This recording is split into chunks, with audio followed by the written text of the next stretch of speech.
201-901-1212. And in closed session, the board voted 5-0 to approve OAH case number 201-811-0485. Okay, thank you very much. Let's see, student spotlight. All right, we're very excited this evening to start incorporating a student spotlight back into our agenda. And I'd like to, at this time, introduce to you from Horace Mann, Mrs. Varela and Mrs. Beeler to come down and introduce their fourth grade students to share with us with what's going on with some of the latest technology and how they're using the latest technology to integrate into some of the work that we're doing with reconfiguration and welcoming students. Welcome.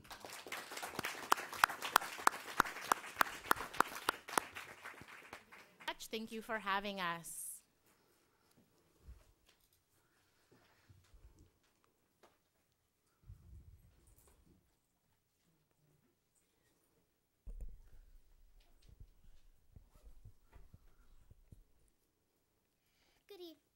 Good evening, everyone.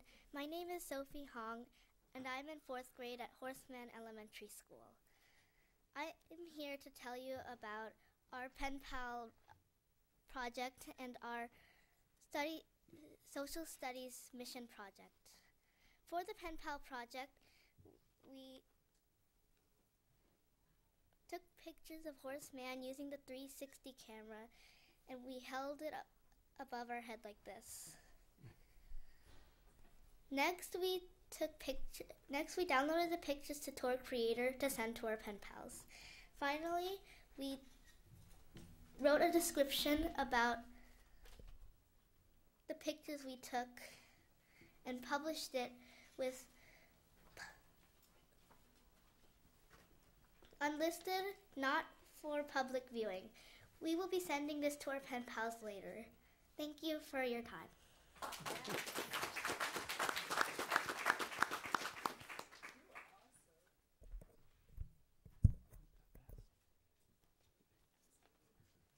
Good evening, my name is Alex Morricone, and I'm a fourth grader at Horace Mann, and I'm going to talk about the San Fernando mission on the field trip. We took 360 cameras, and we took photos of at the field trip. We took the mission. When we got back at Horace Mann, we uploaded the photos into the iPad, and Miss Frella uploaded the photos to her computer and put it on Schoology so we can download it to Tor Creator. We wrote the description of what we learned at the mission. We pressed publish and sent the link to Miss Farella and put so you can see it on ViewMaster. Thank you for your time.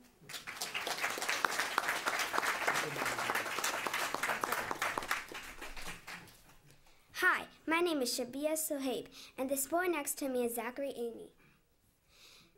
I'm in fourth grade, and I'm here to tell you how the VR device works, so let's get started.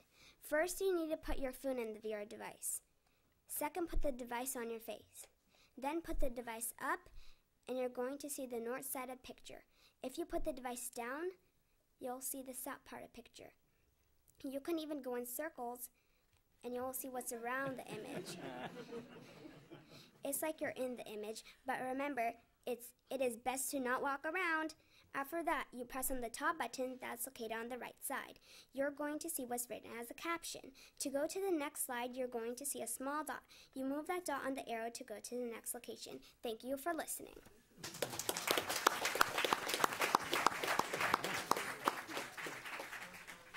So now we were going to go to our board members and everyone that's sitting up here, and we're going to go ahead and give that a try. Show them the tour, and then we'll also show them the mission project.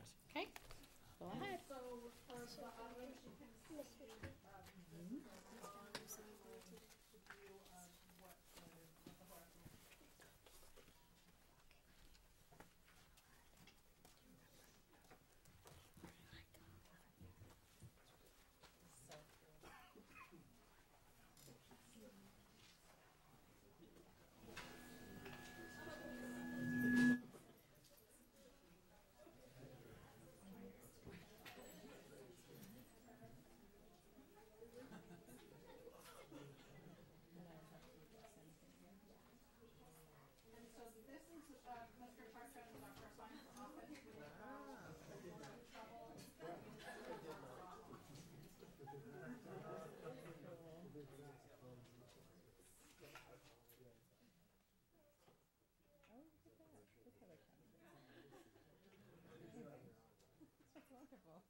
I was holding a virtual meeting in mind. It was going great.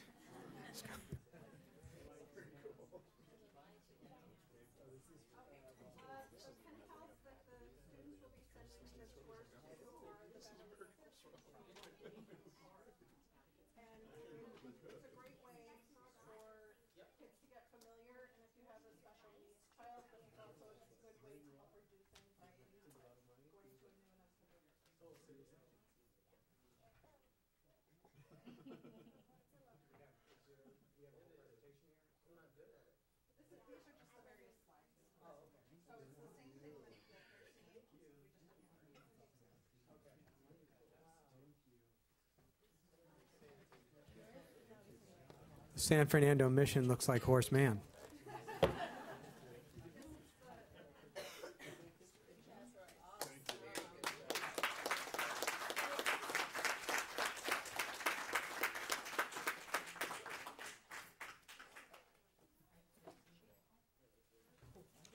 Okay.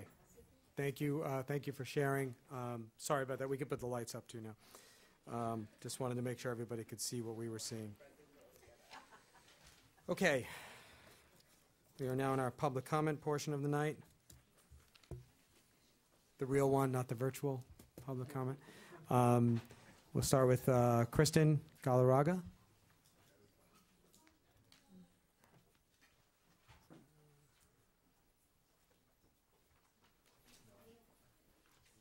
No, we can do three.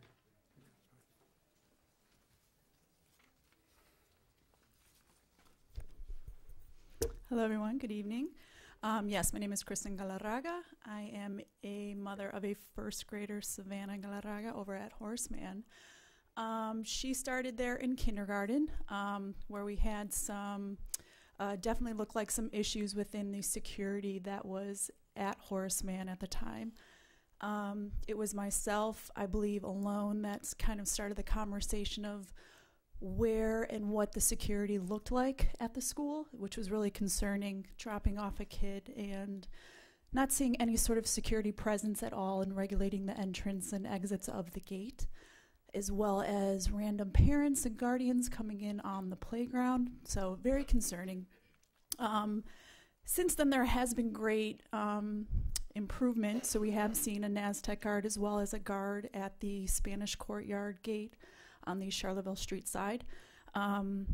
Unfortunately, I did notice within a week to week and a half time interval that a second guard had been actually put in place at Horace Mann, and then within a week to a week and a half, that second guard was no longer present. So my concern is, as a parent dropping off a child with only one security guard patrolling the entire school, if there was an incident, who would be second in command or second representative to handle said person's patrol and spot on campus.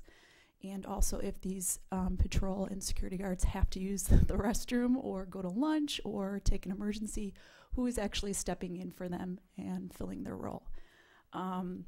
So that's a little concerning, and especially with the reconfiguration coming up, the increase in school size, what are we doing as far as implementing higher security numbers there? Unfortunately, we live in a world where our kids have to have lockdown drills, and synagogues are being attacked. Unfortunately, our school system houses those targeted minority groups, so we have to be very vigilant of that and take that into account. We may live in Beverly Hills, but that does not exempt us from any tragedy or harm that could come upon our students. So as a parent, that's very concerning. So my curiosity is what is being done within the security levels of the school currently, not just at Horace Mann, but at the other schools as well, especially with the reconfiguration, increase in school population. And given that there's only currently one NASTech, I believe, at Horace Mann, as well as a Beverly Hills United School District security guard at the gate, I still believe that that is a lacking number within the security role within our schools. So I thank you for your time, and hopefully we can tack this on the agenda for the reconfiguration process. Thank you. Jamie Tinter?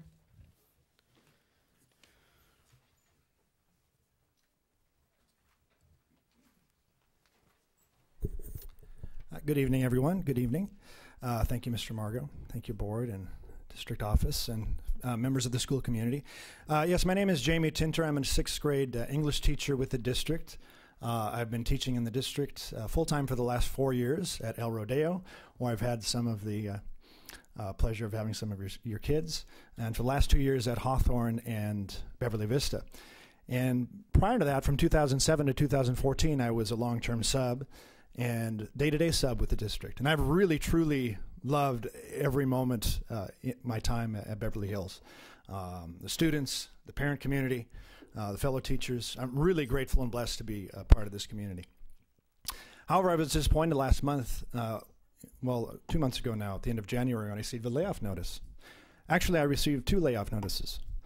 I received a layoff notice in January and thought there had to be a mistake because I saw myself in the seniority list and knew how many English teachers were being laid off, and thought that I was above that. And fortunately, through some emails and meetings, we were able to resolve that, and my layoff notice, the district office let me know that it would be rescinded.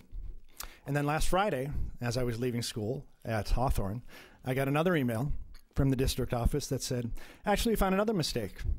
You are going to be on the layoff list again. We have to reissue you your layoff notice.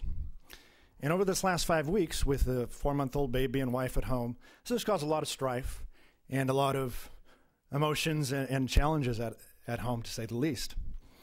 And so while I'm grateful to be a part of this district, and while I understand that there's a process that needs to be taken care of, what I ask from the district office and from the board is that we cross our T's and dot our I's and make sure that everything is lined up before we start informing people and letting them know whether we may or not be here next year or whether we may or not be at this school or that school. And I look forward to continue serving this district for at least the next few months and hopefully for some time in the future. Thank you.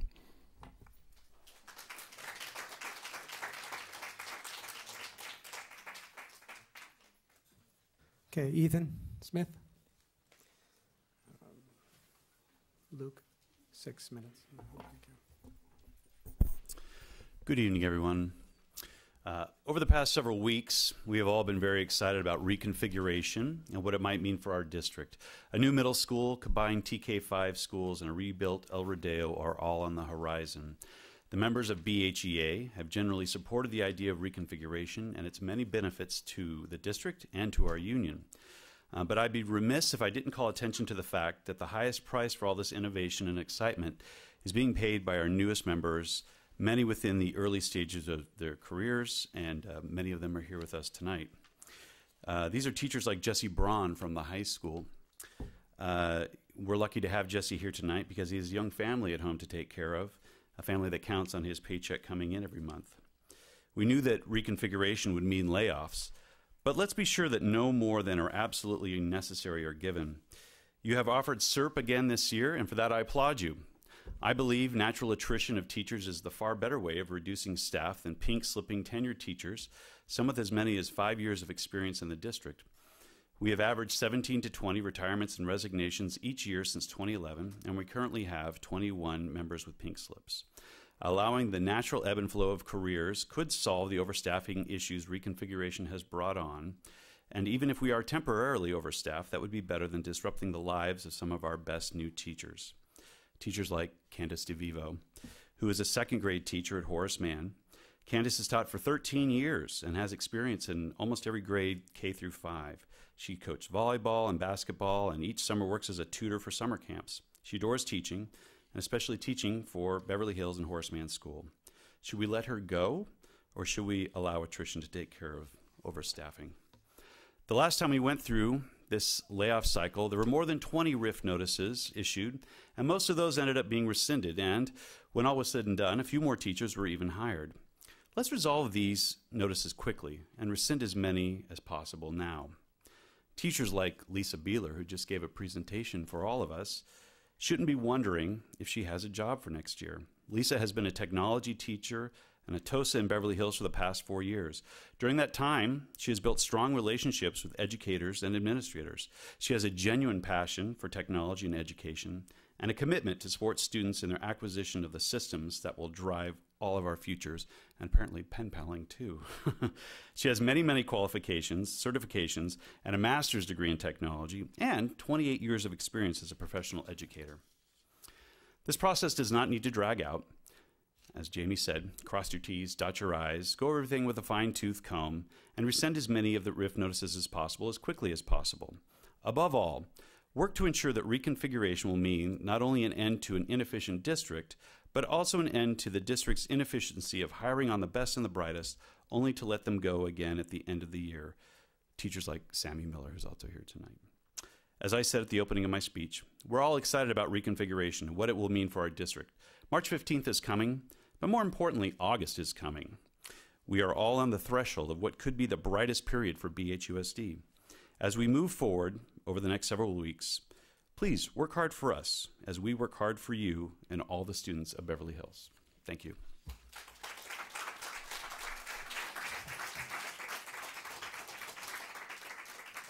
Thank you. Ms. Krause, how are there any more comment cards? Okay, thank you very much. We're going to move on with our staff presentations. Up first is Keegent.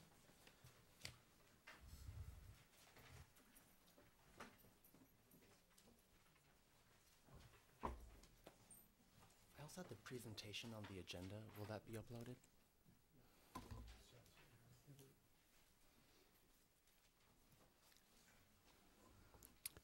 Josh, do you have that presentation? I didn't get it, but we'll work on getting it. Okay. I also have it on a USB if that's helpful. I think that would be great. Thank you.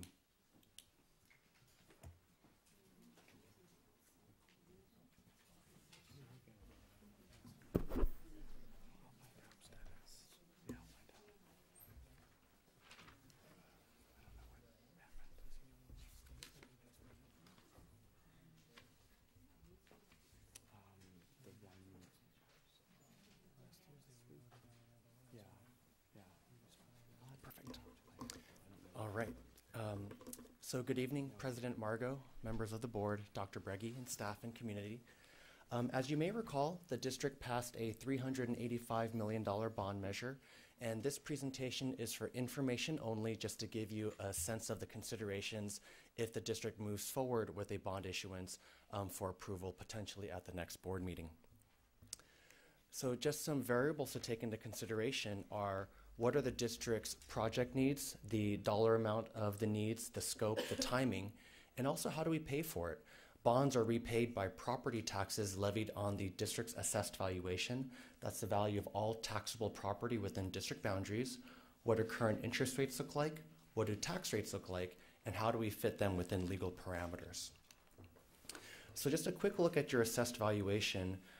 Since your last decline in the 10-11 fiscal year during the Great Recession, the district has had 8 consecutive years of assessed valuation growth. That is a tremendous recovery from that 1 year of decline, and the total growth is about 63% in total value. As far as long-term averages go, your 35-year annualized growth rate is looking at about 6.5%. And whenever you do issue bonds, you do assume some future growth rate And you'll see on a later slide that we're going to be a little bit more conservative than that 6.5% long-term average. Here's a snapshot of interest rates. The chart to the right represents interest rates over the past year, February 2018 through February 2019. And you can see interest rates did go up over the 2018 calendar year. The Fed raised interest rates 4 times over 2018. And interestingly enough, there's some thought that the Fed may cut interest rates come 2019, given the prospects of a future economic slowdown. We're currently in a trade war with other countries, and we'll have to see how everything shakes out to determine where future interest rates may be. Notwithstanding some of the noise in the short term, taking a look at the chart to the left, you can see we are still near 50-year lows. So as the district moves forward with issuing bonds, the lower the interest rate, the lower the cost to local taxpayers. So here's measure BH, and what we represented to voters when voters approved the measure was that our estimated tax rate would be $44 per 100,000 of assessed value. This is a brand new tax that would be added on top of Prop S, Measure K, and Measure E.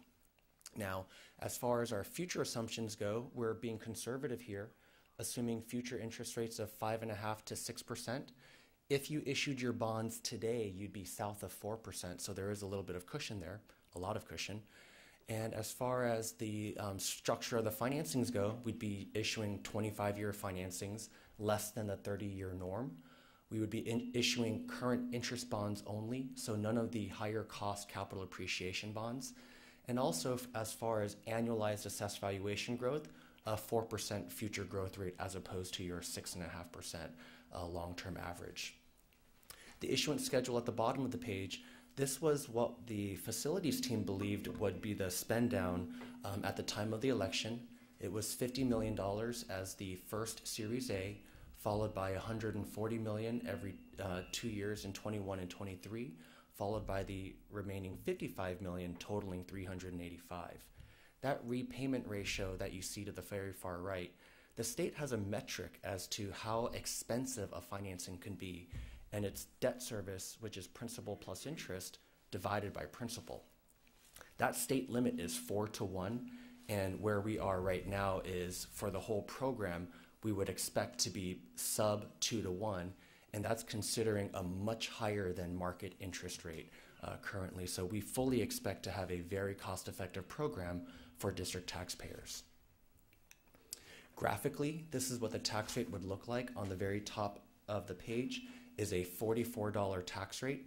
The colors represent each series of bonds, where the first orange bars represent the $50 million Series A, the next installment of 140 and 140 represented by the blue and the green, and the final series represented by the pink bars. Those would stack, as I mentioned before, on top of Prop S, Measure K, Measure E, and the current tax rate that taxpayers are currently paying is $85 per 100,000. When we add on that additional $44, that would take us to about $130 or so.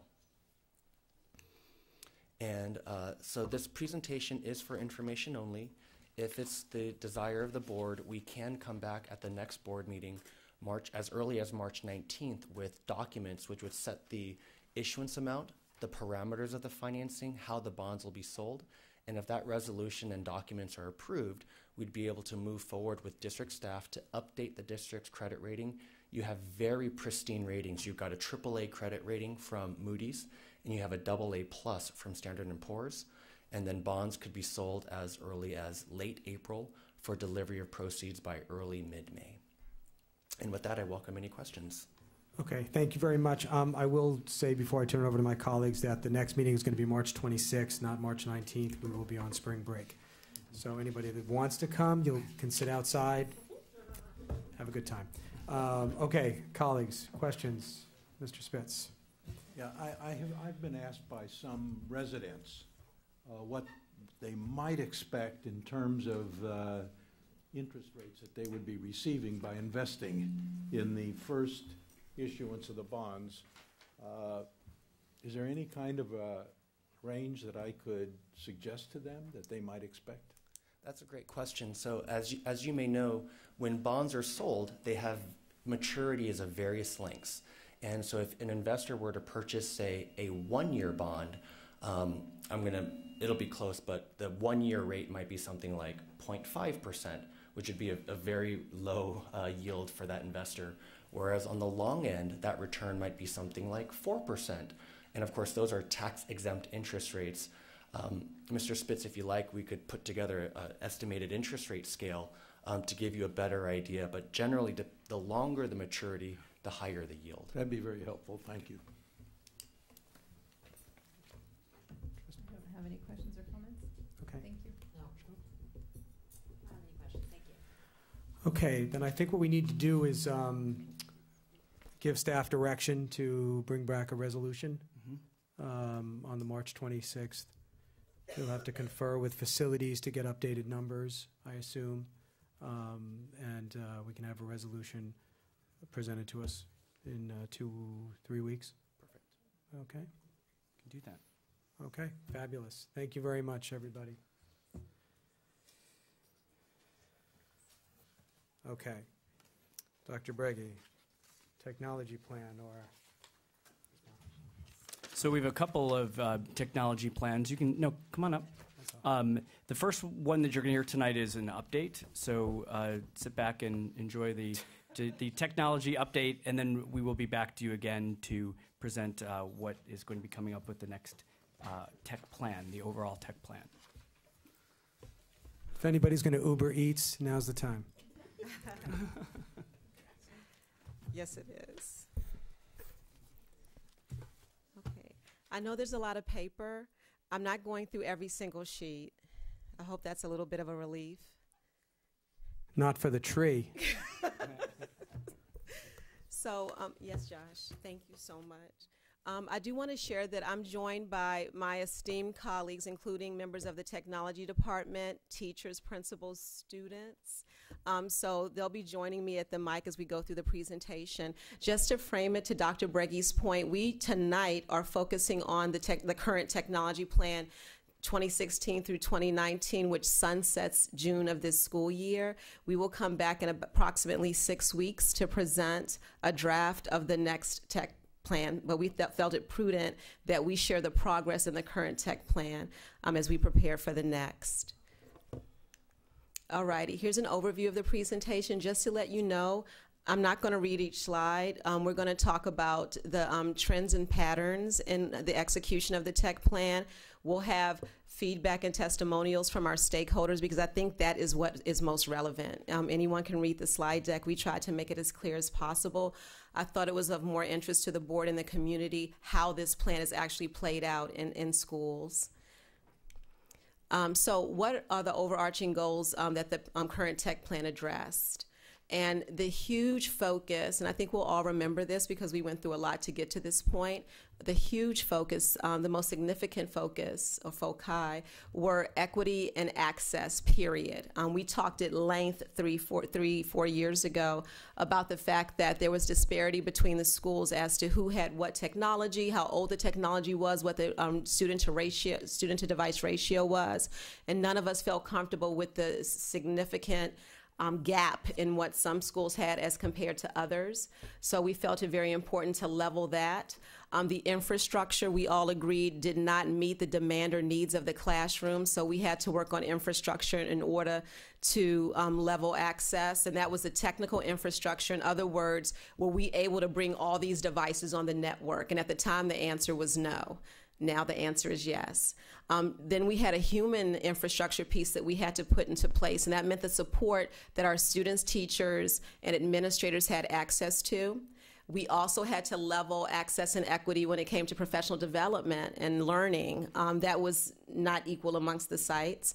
And then we had a huge focus on support. We wanted also to make sure we were all speaking the same language when it came to technology, and that we had a culture that we all felt could absorb the significant influx of technology that we had. So what was I know I just said I wasn't going to read the slides to you, and I just read that one, but that was just to frame the rest of it. What has been the instructional impact of integrated technology? So we had this significant one-to-one rollout, and I think we can all be be incredibly proud that every grade level, save our current sophomores and seniors, are in a one-to-one environment, and many of those grades are in a take-home program. So I really think, if I may lead a round of applause for the work that this community has done on that, that's a big deal. So I think we should all congratulate ourselves on that. That's not me, that's our community. And with that said, I'm going to, oh, this is so great. Is this going to play?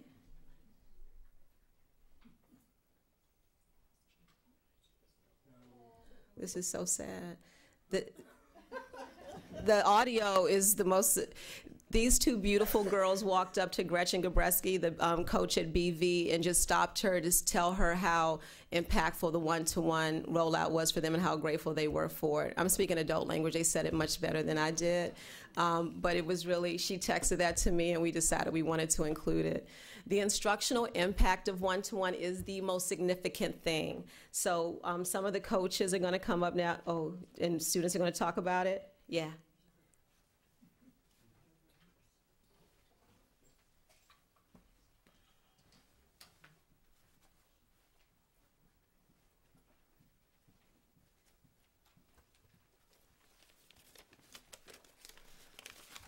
Good evening. My name is Nate. This is my classmate Alessia. We're students at Moreno High School. This semester we were issued Dell touchscreen laptops. We wanted to share with you how this has changed our academic experience. The orientation was very informative and explained how the laptop would help me in my classes. Mrs. Dar and Mr. Braun also made clear our responsibilities for the device. Having the laptop has made homework and classwork so much easier and convenient. The laptops that we had access to previously were very unreliable and slow, and we couldn't take them home. I've been able to complete online work such as math via Khan Academy, my aquaponics research paper for science, and I just completed a 10-page memoir for my English class. We really appreciate having this device. We also wanted to mention that having our own laptops keeps me off my personal computer, which is loaded with distractions like games and stuff while I'm working. Knowing the laptops are monitored by the district keeps me focused and on track and off YouTube. I have noticed that working at home is so much easier and productive for me than it was before. We're really lucky to have this opportunity. Thank you. Thanks.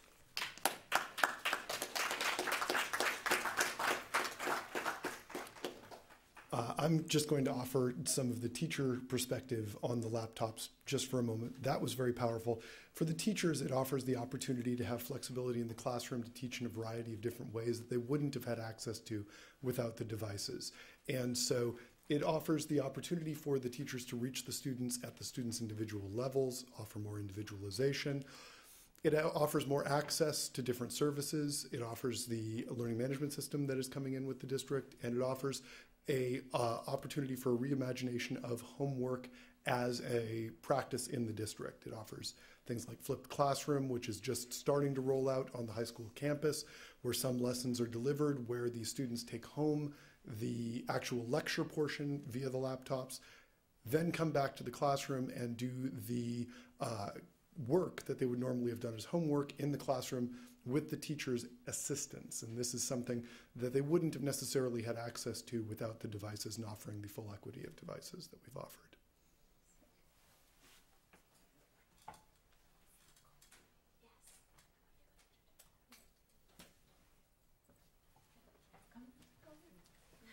We have another student presentation from Beverly Vista. This is Colby.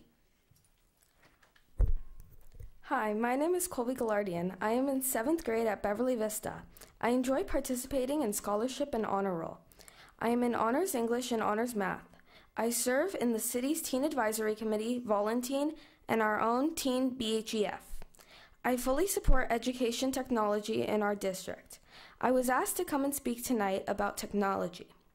We live in a world where paper and pencil are replaced by typed documents and the send button. Now that we are given the chance to have technology in the classroom, the possibilities are endless. Living in a paperless world, we will be able to use the cloud to send documents to our teachers. I got my first iPhone when I was 4 years old, followed by my first laptop computer. From a very young age, I love learning about technology, apps, coding, and all things Apple. I have taken coding lessons and was able to code my mom's e-commerce website. I enjoy helping out at Beverly Vista with our TOSAs. Some of you might remember the video I made on Yes on BH campaign and Beverly Vista's pancake breakfast. I am last year's Science Fair third place overall winner on how virtual reality can help us learn in the classroom. I love being on Techsperts for the third year, led by Ms. Theo. These technology opportunities are crucial for kids of this generation who thrive on incorporating technology in our classroom. Our iPad and laptops one-to-one is critical to student success. I'm incredibly grateful to be able to start the take-home project. I can't wait to see and hopefully be called upon to lead new technology innovations in our new middle school. I want to thank Dr. Breggy and Dustin Seaman for bringing in the after-school Kbev elective to our middle schoolers these last 2 years. Now I can't wait to join Kbev in high school. I would like to thank Ms. Theo and Ms. Gabreski for doing all that you do for our students, as well as Beverly Vista's IT, Frank, for teaching me something new every day. And lastly, I would like to thank the board for voting to continue to provide technology programs for us. Thank you for your time.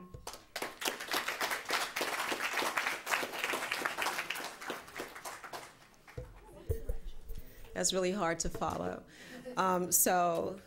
Extremely well done, our students. We're going to now move into professional development, coaching, and support. One of the things our student Colby just spoke about was, how great his IT specialist and I4 coach are. And I cannot emphasize enough, without reading all of those points, how impactful those two positions have been to this effort. Every time I go to a school and talk to teachers and administrators, and we're going to have Ms. Kaber and Dr. Fine come up to speak to this, that is what they talk about, the support, the coaches and the IT specialists. And the board had such vision in approving the funding for that. So I want to invite my colleagues up to speak to that. Principals, would you like to go first? No, please. First of all, thank you. Thank you for inviting me to this meeting. When you said to talk about our technology TOSA, I was all over it. Our work as principals, we're supposed to do many things, right? We're supposed to be curriculum leads. We're supposed to manage our overall program, manage facilities. In my job, in my case, I was helping work with construction.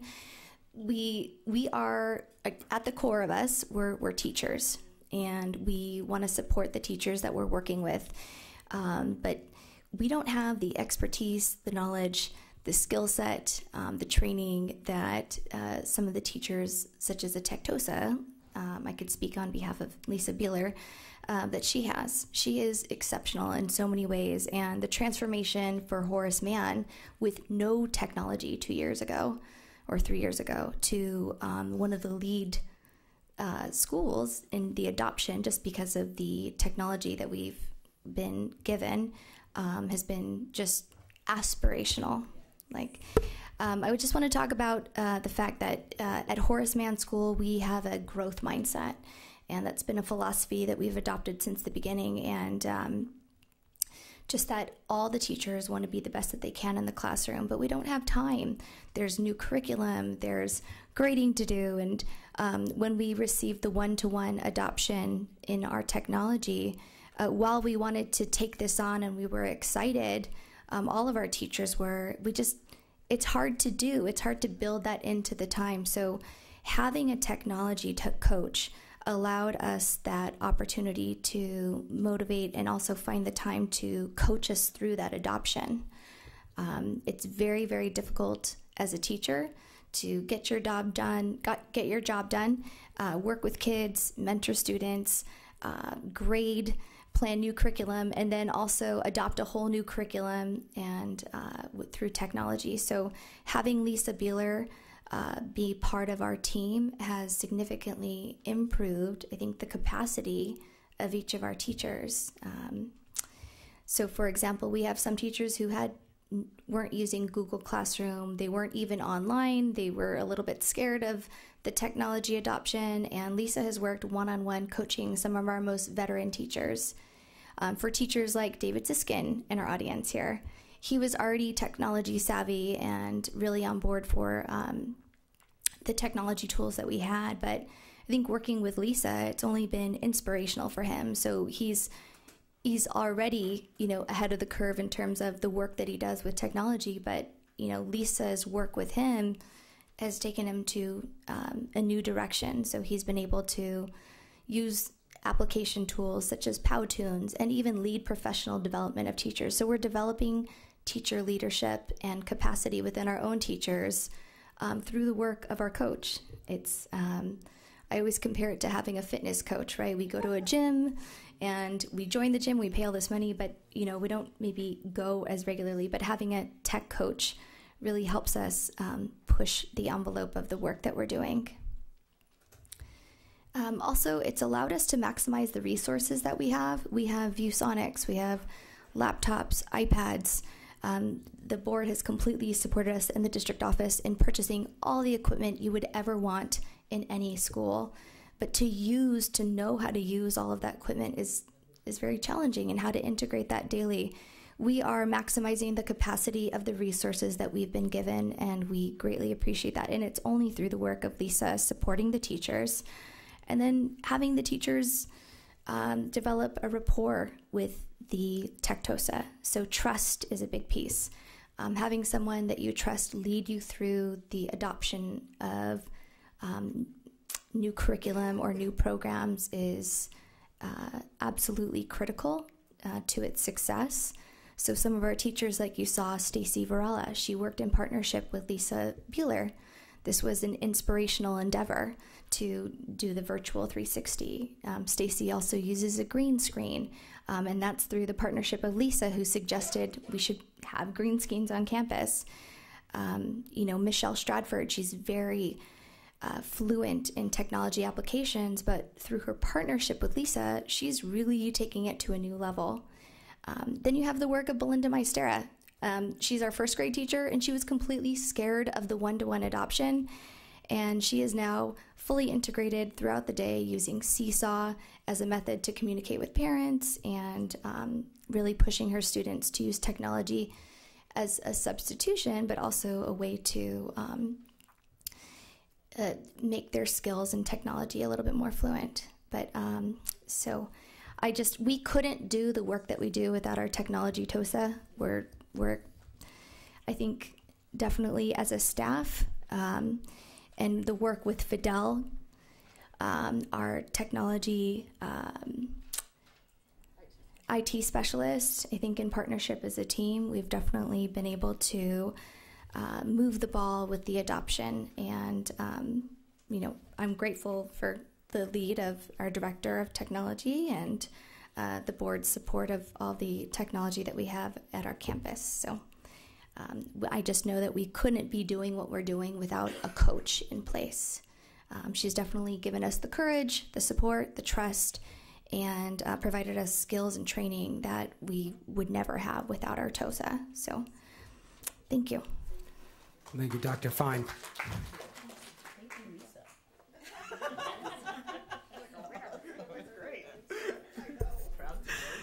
Dr. Breggy, Board of Education staff, thank you so much for allowing me to have an opportunity to speak about this.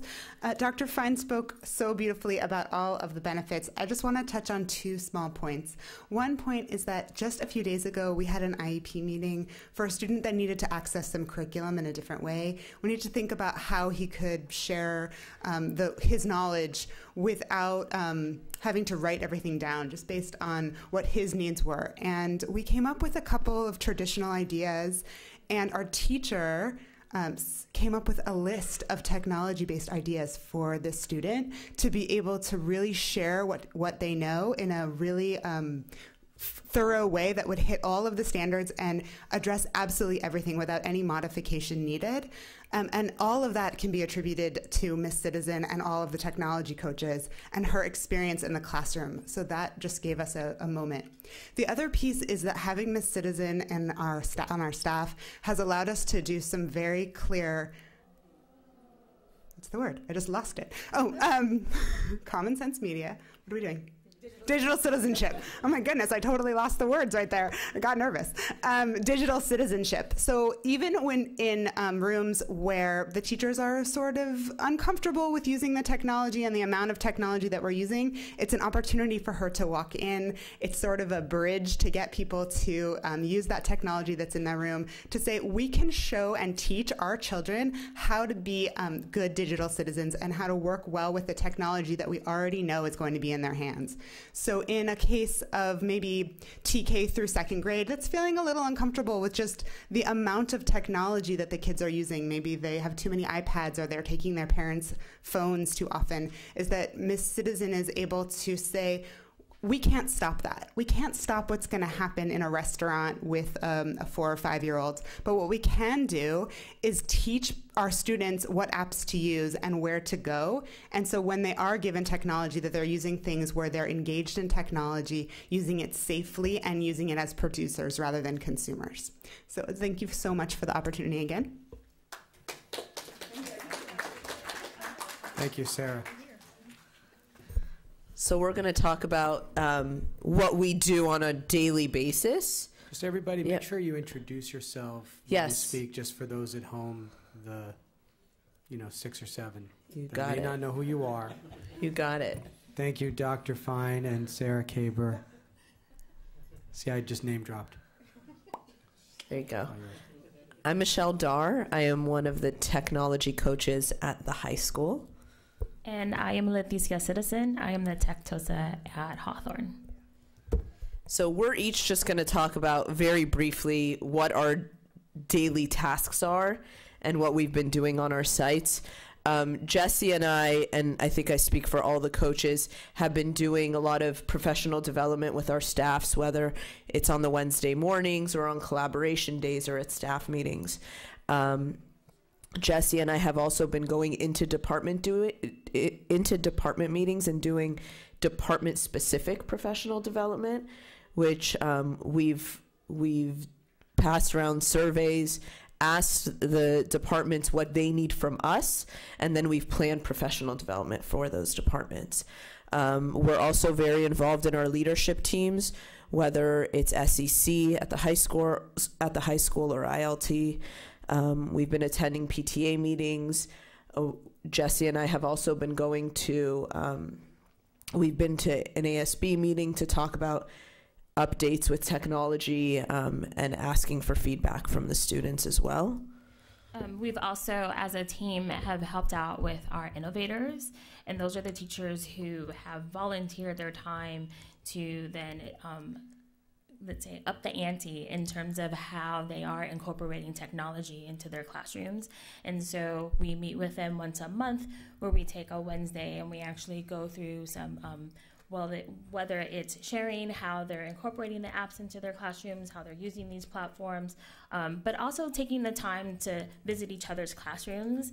And then we've taken a step further not too long ago where we were able to visit a school nearby and just be able to engulf in how they are incorporating technology. And I think that was really helpful in terms of for once seeing how we can take our students from not only being consumers, but also being producers, and how they were doing that. Their culture was built around that at that school. And so how can we bring that back to our district and incorporate that into our different schools?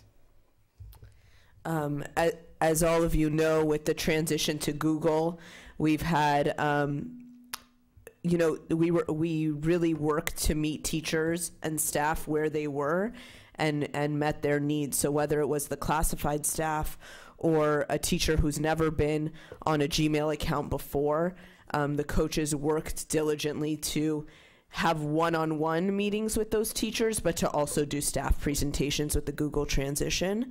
And I'm gonna let you take over in a second, but finally, the communication component at the high school specifically, with going 1-to-1 in 2 grade levels, was a big task that we took on, communicating with parents, students, and staff, and making sure that everybody was on the same page as we were going into the transition with 1-to-1 in our 9th and 11th grades.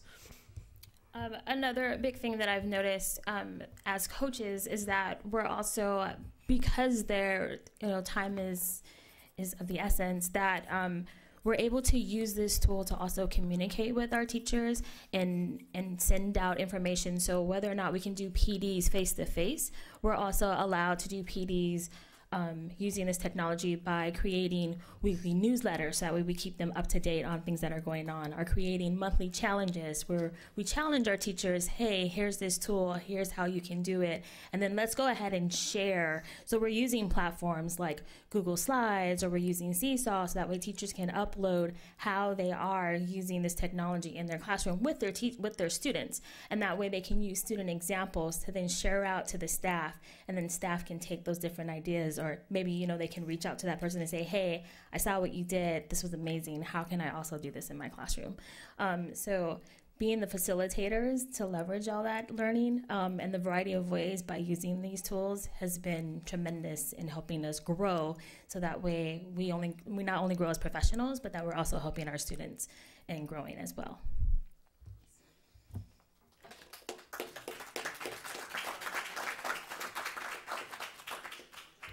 So we're going to go back past our cute little girls so we're going to talk, David's going to talk about what he does in his classroom, how he has seen his instruction change and grow since the technology has come, and he is going to say it in his own words. And I have to say that I have been a technology teacher.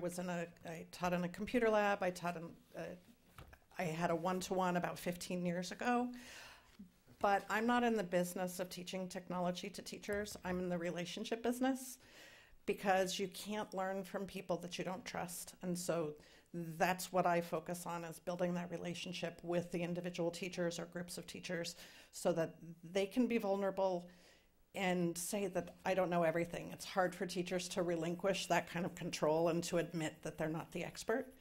And I call it my Trojan horse. It's a little technology pun, but teachers are much more willing to admit that they need help with technology than with teaching. So I can go in and I can work with them on instruction in using technology as kind of my little back end. And I'm Lisa Beeler, and thank you, Dr. Fine, for such lovely words that was a little, blushed a lot. And so David Susskind will talk about how the technology has impacted his instruction. Take your phone. Hi, I'm David Susskind. I teach social studies at Horace Mann. My nephew Max lives in New York, and he's a pretty smart guy, but he can't handle a pen or a pencil. He just can't do it. And so when his teachers make him do that, he's a C student. Not because he doesn't know it, he's wrestling with the device. His school finally gave him a Chromebook, A+. Just magically transformed this kid because he had a different way than other kids that he could communicate and do these amazing things. He's smart. Like I said, he just couldn't beat the pencil. So I've always been a fan of trying to find other ways to show what you know. And I think technology just gives you a myriad of possibilities, and I'm always finding new things. I love hanging out with Lisa Beeler because she's always showing me something new. Even if it's just using a calendar on Google in a different way, I always learn something from her. So I just wrote down a couple of my favorite things that I have learned. And one of them is Flipgrid. This is something where kids record themselves responding to something. And what I like best about this is every kid gets involved. There's not, it's not the same 5 kids raising their hand. Every child has to go home and record one of these things. And I let them go back to their houses. I figured out they get really shy in a classroom recording. But you let them be in their bedroom, suddenly the actor comes out. So that's working really well. But I could develop, coach them on things like eye contact and speaking skills. And I'm really a big fan of this. Another thing I really like is Kahoot. And I saw someone the other day kind of flipping around on the kids, that she made her class make the Kahoot. Every group had to make an 8-question Kahoot rather than her make them and quiz them. I thought that was great. So I'm going to be doing that real fast. Another thing I've done recently that I'm really happy about is when I give a project, I make one student in each group a videographer, and they're responsible for documenting the creative learning process, and that is its own special challenge. But I really like the way the kids have handled that. It's just a new way for them to see what they're doing and review it, and to coach each other when they watch the videos. They make some very constructive comments, which I like. For me, Google Classroom has been just absolute godsend. It's a great way for me to organize my class and communicate with my kids when they're at school or not at school. I can give them materials and links and information and tests, and it's just great. I love that. And also, my final thing is my ViewSonic. I don't know if we're going to have them at the new middle school, but you're going to have to pry it out of my hands because I'm melded to it pretty well by now. Anyway, those are my things. I like to go press new buttons and see what I can do. And if I don't figure it out right away, I know how to get help, and I know I'll figure it out eventually. So thank you. So I want to thank you all so much for listening to my colleagues share this. I made a strategic decision that I would have the testimonials instead of me walk through this presentation. I thought you would want to hear from our actual stakeholders around how this is rolled out at a school site. So I'm able now to move pretty quickly on. I want to give a quick Schoology update. We are still scheduled to roll out Schoology in August 2019. We continue to work with Schoology around the grade book. I want to make it very clear to our board and the community that that is the one area that we have to work out with Schoology, the grade book piece between Aries and Schoology, and I'll share more about that with you at a later time, but I wanted to give you a brief update about that. And lastly, with this, we will make sure that professional development is differentiated by grade level and school level. The instructional impact of IT support, Josh is going to come up and speak about that very briefly. I did want to share that while the coaches are the wizards in front of the curtain, the IT specialists and the district office IT team are the wizards behind the curtain. I spoke earlier about the fact that infrastructure has been built up greatly in the last 3 or 4 years. Part of that buildup has been the IT specialists, one at each site, and we're supposed to have 2 at the high school. Hopefully one day that happens. The report from our teachers is that has been made a huge difference. Josh, like 1 minute.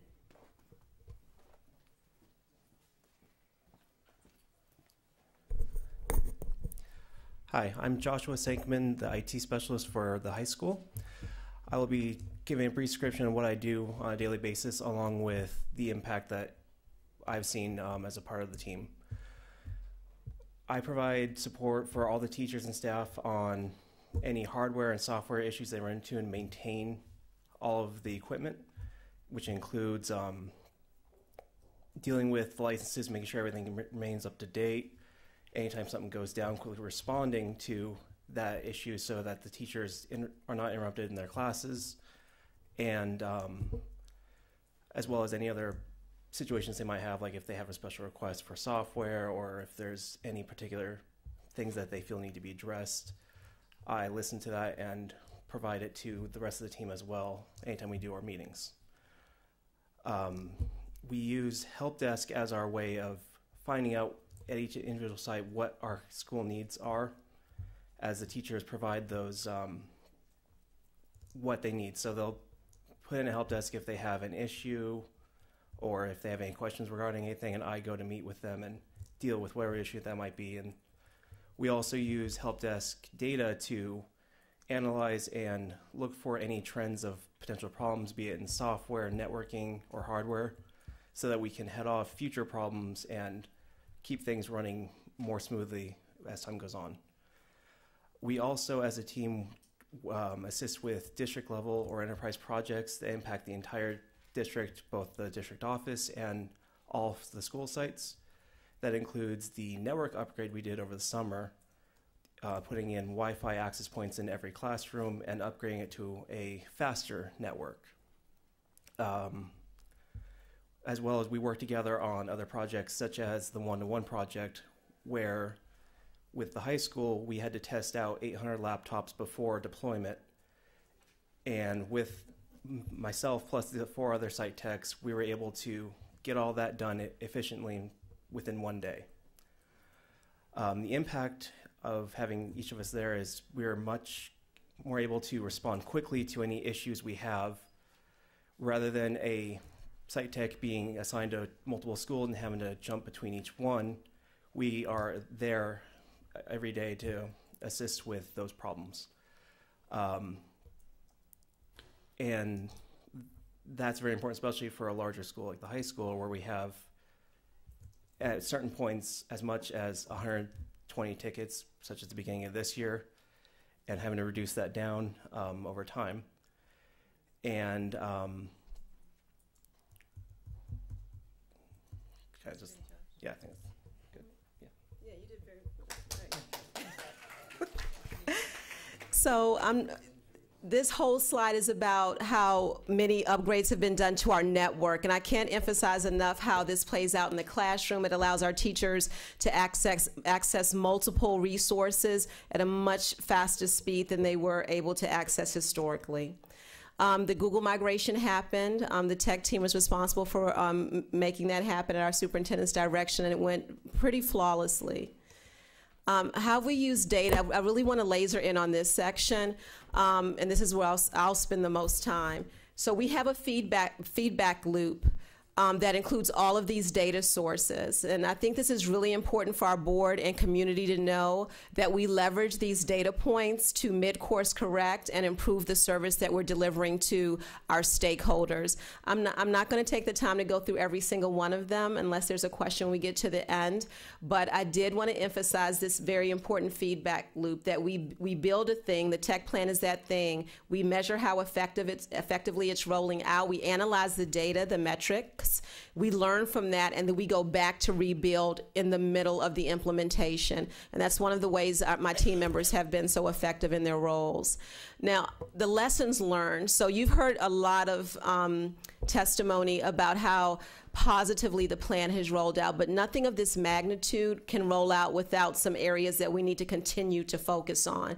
So these are some of the areas that we feel we need to continue to focus on. While the professional development has been phenomenal, and you've heard testimony to that, we still know that we need to dig a little more deeply into differentiated PD. Now that our teachers have had access to these wonderful professional development experiences, we want to start tailoring more and more to that which they need individually, as grade levels, and as departments. That's a big deal.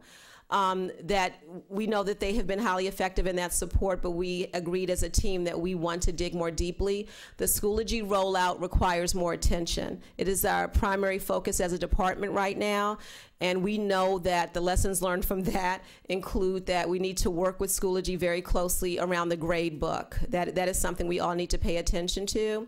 We need to continue to level the digital ecosystem. So while Horace Mann has a state-of-the-art, future-oriented digital ecosystem due to modernization, Facilities is doing a beautiful job guiding us through making sure the rest of the sites have that, so I need to acknowledge that. Teachers have reported and our administrators have reported that we need more feedback to teachers. So we spent the last 3 or 4 years supporting teachers. Now we have to come in as leaders and give feedback so that teachers continue to refine their skill set when it comes to technology implementation. And then leveraging technology for assessment purposes. That is something we need to laser in on more. And you'll see evidence of that in the next technology plan.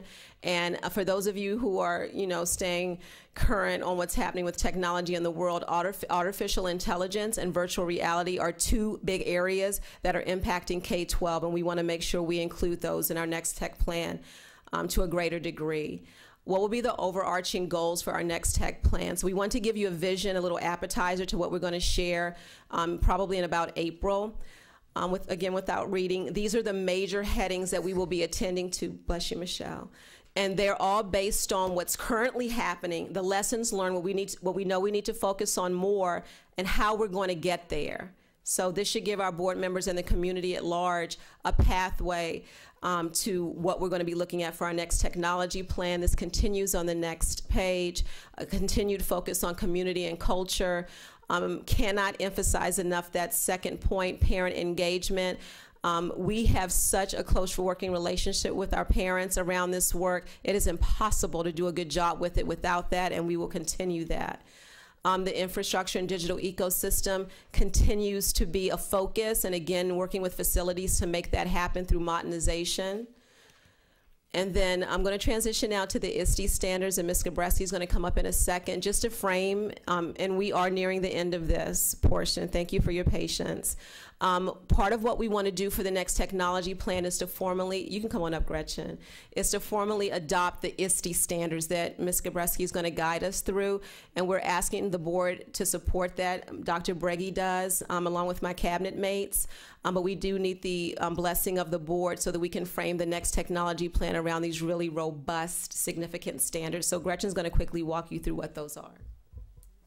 Okay, good evening, everybody. Gretchen Kbev. I'm the Tech TOSA at I4 coach at Beverly Vista.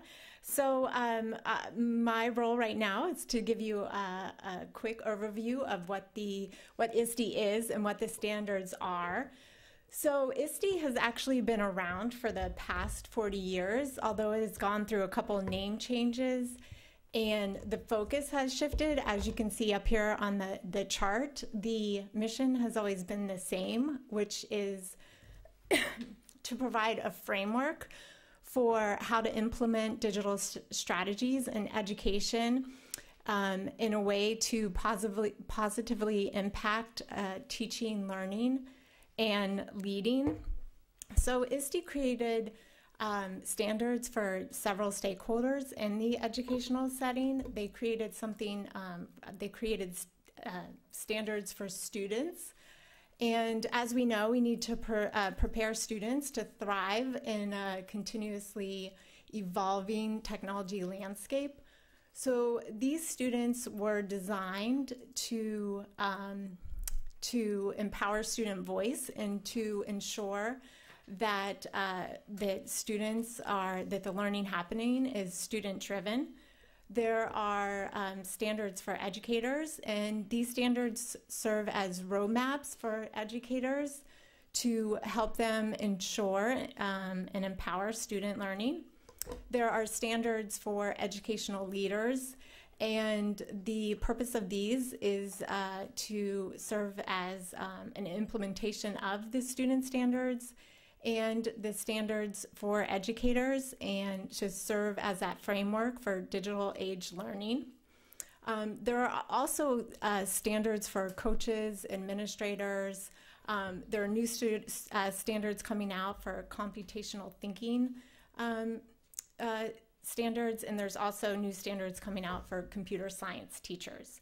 So this is kind of big picture. If we zoom back down into Beverly Hills Unified School District, in creating the new technology plan, we're not just looking at these ISD standards, but we're also integrating the Common Core standards, which specifically address the technology expectations for kindergarten through 12th grade students and teachers.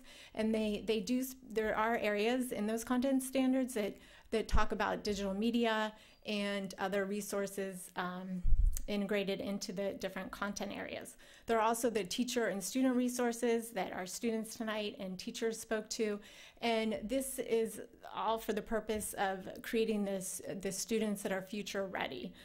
So last summer, the Ed Tech team created something called the Technology Skills Scope and Sequence, and this was a document that drills down even deeper, that shows and it's a resource for teachers so that they can see specifically at each grade level in K through 5 what students will be bringing to the next grade level and what the expectations are in that grade level in regards to technology skills. And you'll see in this document that it incorporates the Common Core standards, the ISD standards, and also state testing. Thank you.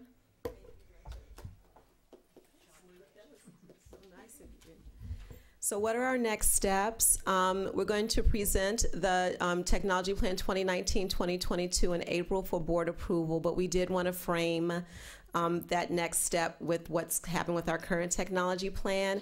Now, you do have a slide deck around the Bright Bites data, and then you have two relatively thick packets of Bright Bites data. They look very much alike. One, if you look at the top of one, it says January 1st through June 30th, and the other reads July 1st through December 30th. The January through June data is K-8 data. The July through December data is high school data. So in the interest of time and in everyone's attention span, I'm not going to walk through all of those, but we did feel it important that we provide data to support that which we've shared with you tonight. So I wanted to pause and ask, are there any questions? If you want me to go more deeply into the Bright Bites data, I welcome the opportunity, but we don't need to if you feel like it's accessible in No, the I packets. think my colleagues will probably have questions on the Bright Bites data. Okay. Why don't we go through and start and keep this marathon going? Mr. Tubey? Yes, yes. There you go, okay. I just want to say thank you to everyone in the technology department for the rollout of the one-to-one at the high school. Even though I didn't get the chance to get a laptop because I am a senior, I've been hearing only great things, and it seems like everything has been going smoothly, and everyone's carrying around their laptops around school and using them, so thank you for your efforts with that. It looks amazing. Thank you.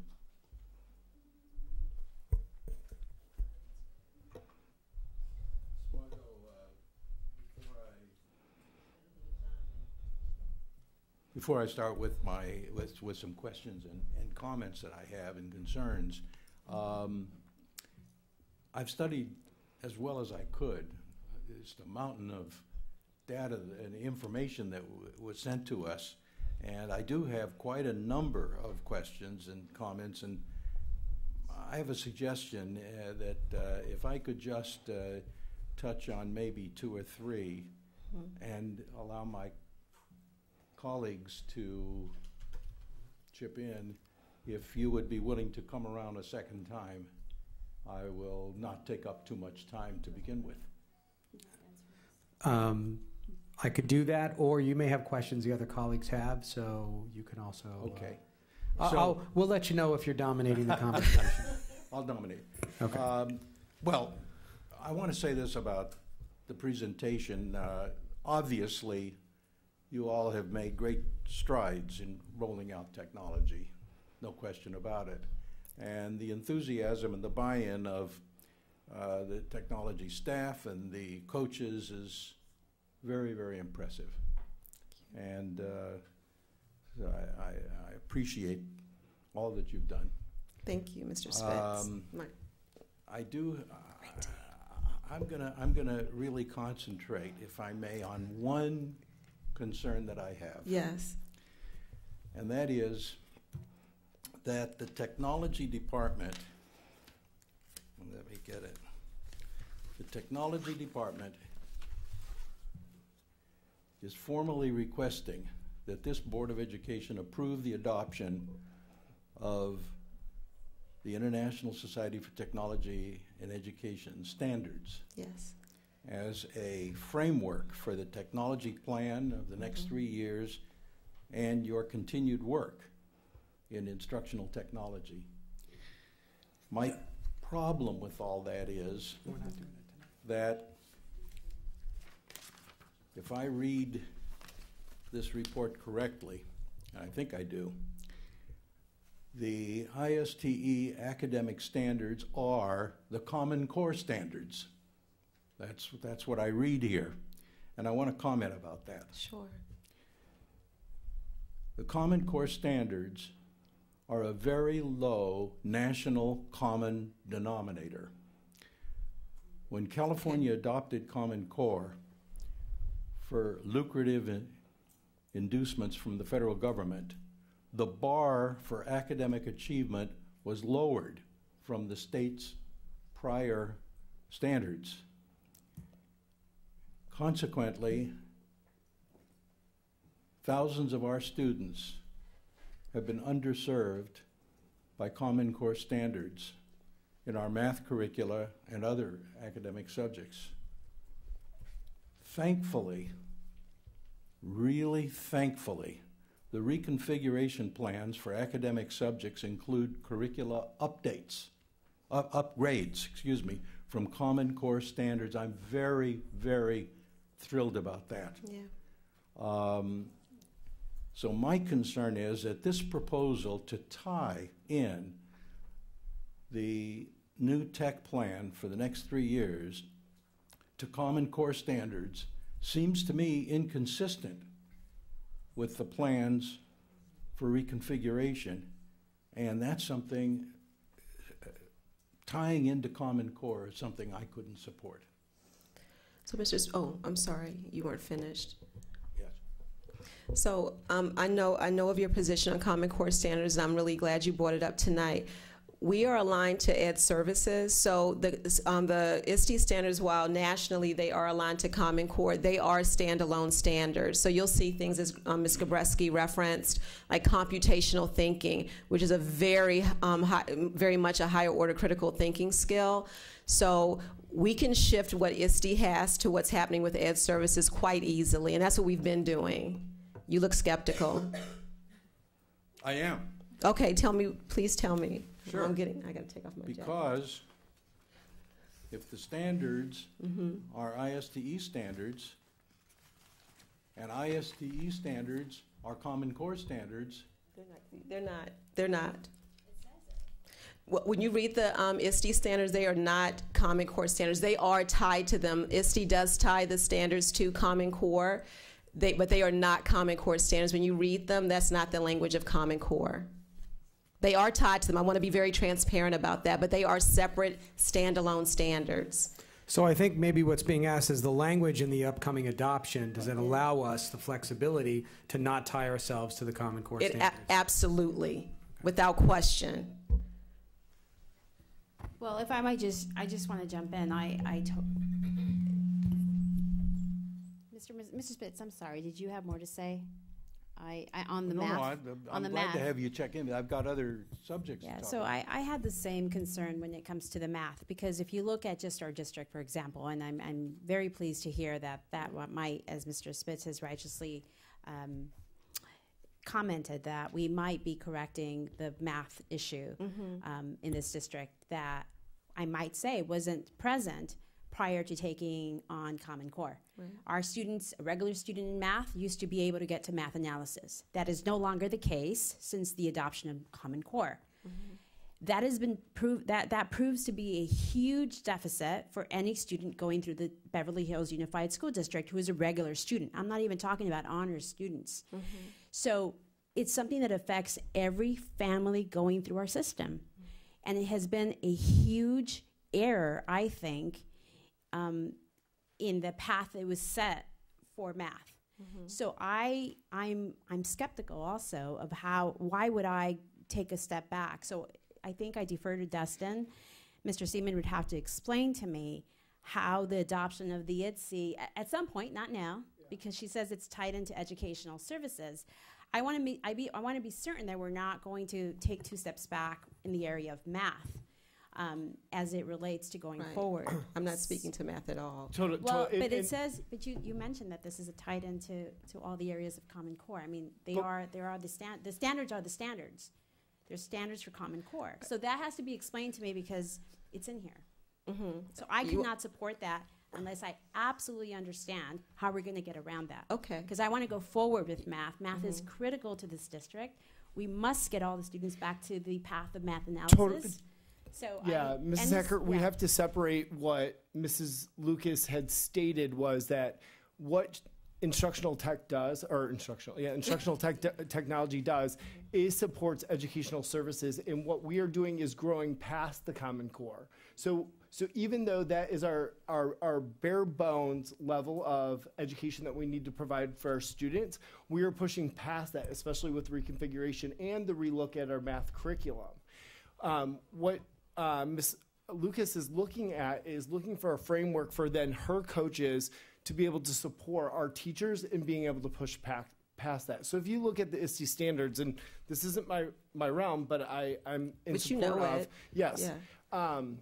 Is that there are states that have adopted ISTE as their state framework to support things like computer science standards that are very unclear out there. So it's giving us at least a benchmark to start from as we're delving into offering coding at the middle school and the high school levels. We've offered an intro class in AP in the high school, but next year we're offering a 6th, 7th, and 8th grade coding opportunity for students and hopefully to advance that. So this will give us at least a starting point to at least find some standards to be able to start from.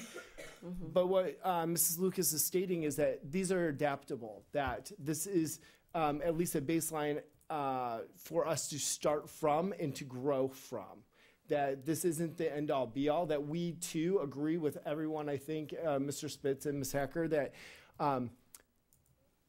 Common Core, right, wrong, or indifferent has given us a weak Achilles heel, and that as a time we have realized that, and we're starting to strengthen that Achilles heel and starting to move past and run past what that bare bones requirement was from the state, and similar to the instructional tech, is this provides us a baseline to start from, and then the world's our oyster moving forward, kind of thing. And so they are here to support us, whether via math or science, but math is totally separate from this conversation. They're just here to help support us in delivering innovative ways to help students, like Mr. Susskind had stated. Not every student learns the same way, so this helps us provide some differentiation in the classroom around the math curriculum, but the math curriculum is the same for all students in that classroom. The way that it's delivered to them and they can learn is totally different, and technology is going to help that. So it is our long-winded, I think. That was Sorry, I perfect. apologize. That was perfect. It is our responsibility to be very transparent about how the ISD standards are implemented nationally, but when you read them, they are standalone standards, very clearly. There's no mistaking about that. When you read them, they're incredibly rigorous, and they stand apart from Common Core. But of course, we had to share that they were built in support of them because those are the national standards. But they are incredibly rigorous, and if need be, Dr. Breggy, forgive me, we could have a study session to delve more deeply into them, because they are, each set of standards could be studied on their own, but they are not Common Core standards.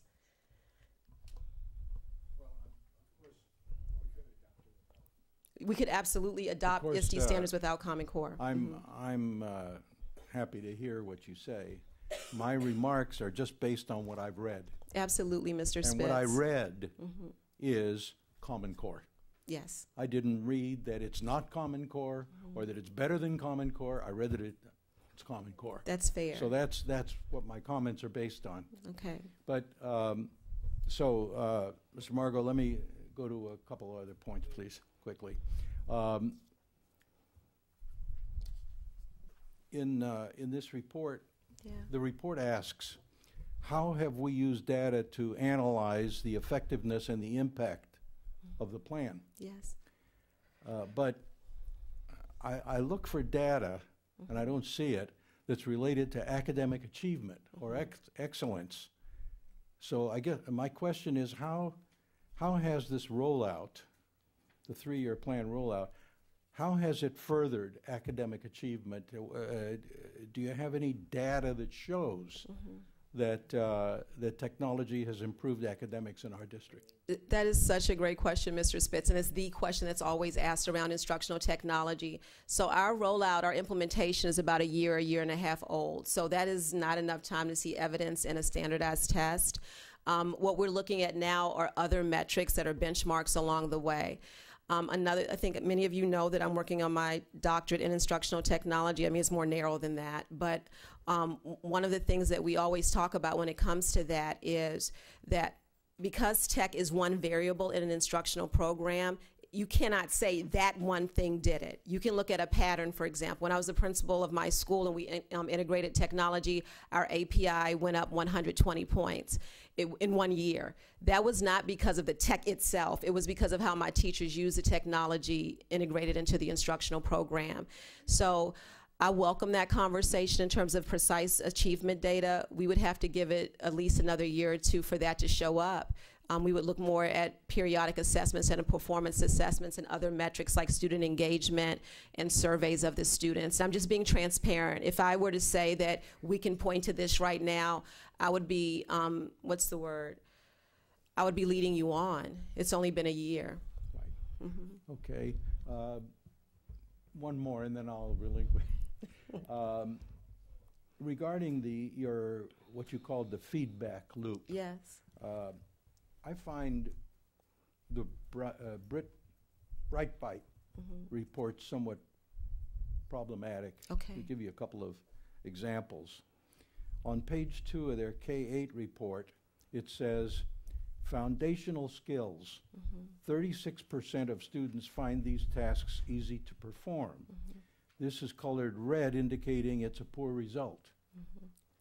However, 2 pages later on page 4, there's a scatter plot cross-tabulating foundational skills with student use of the 4 C's.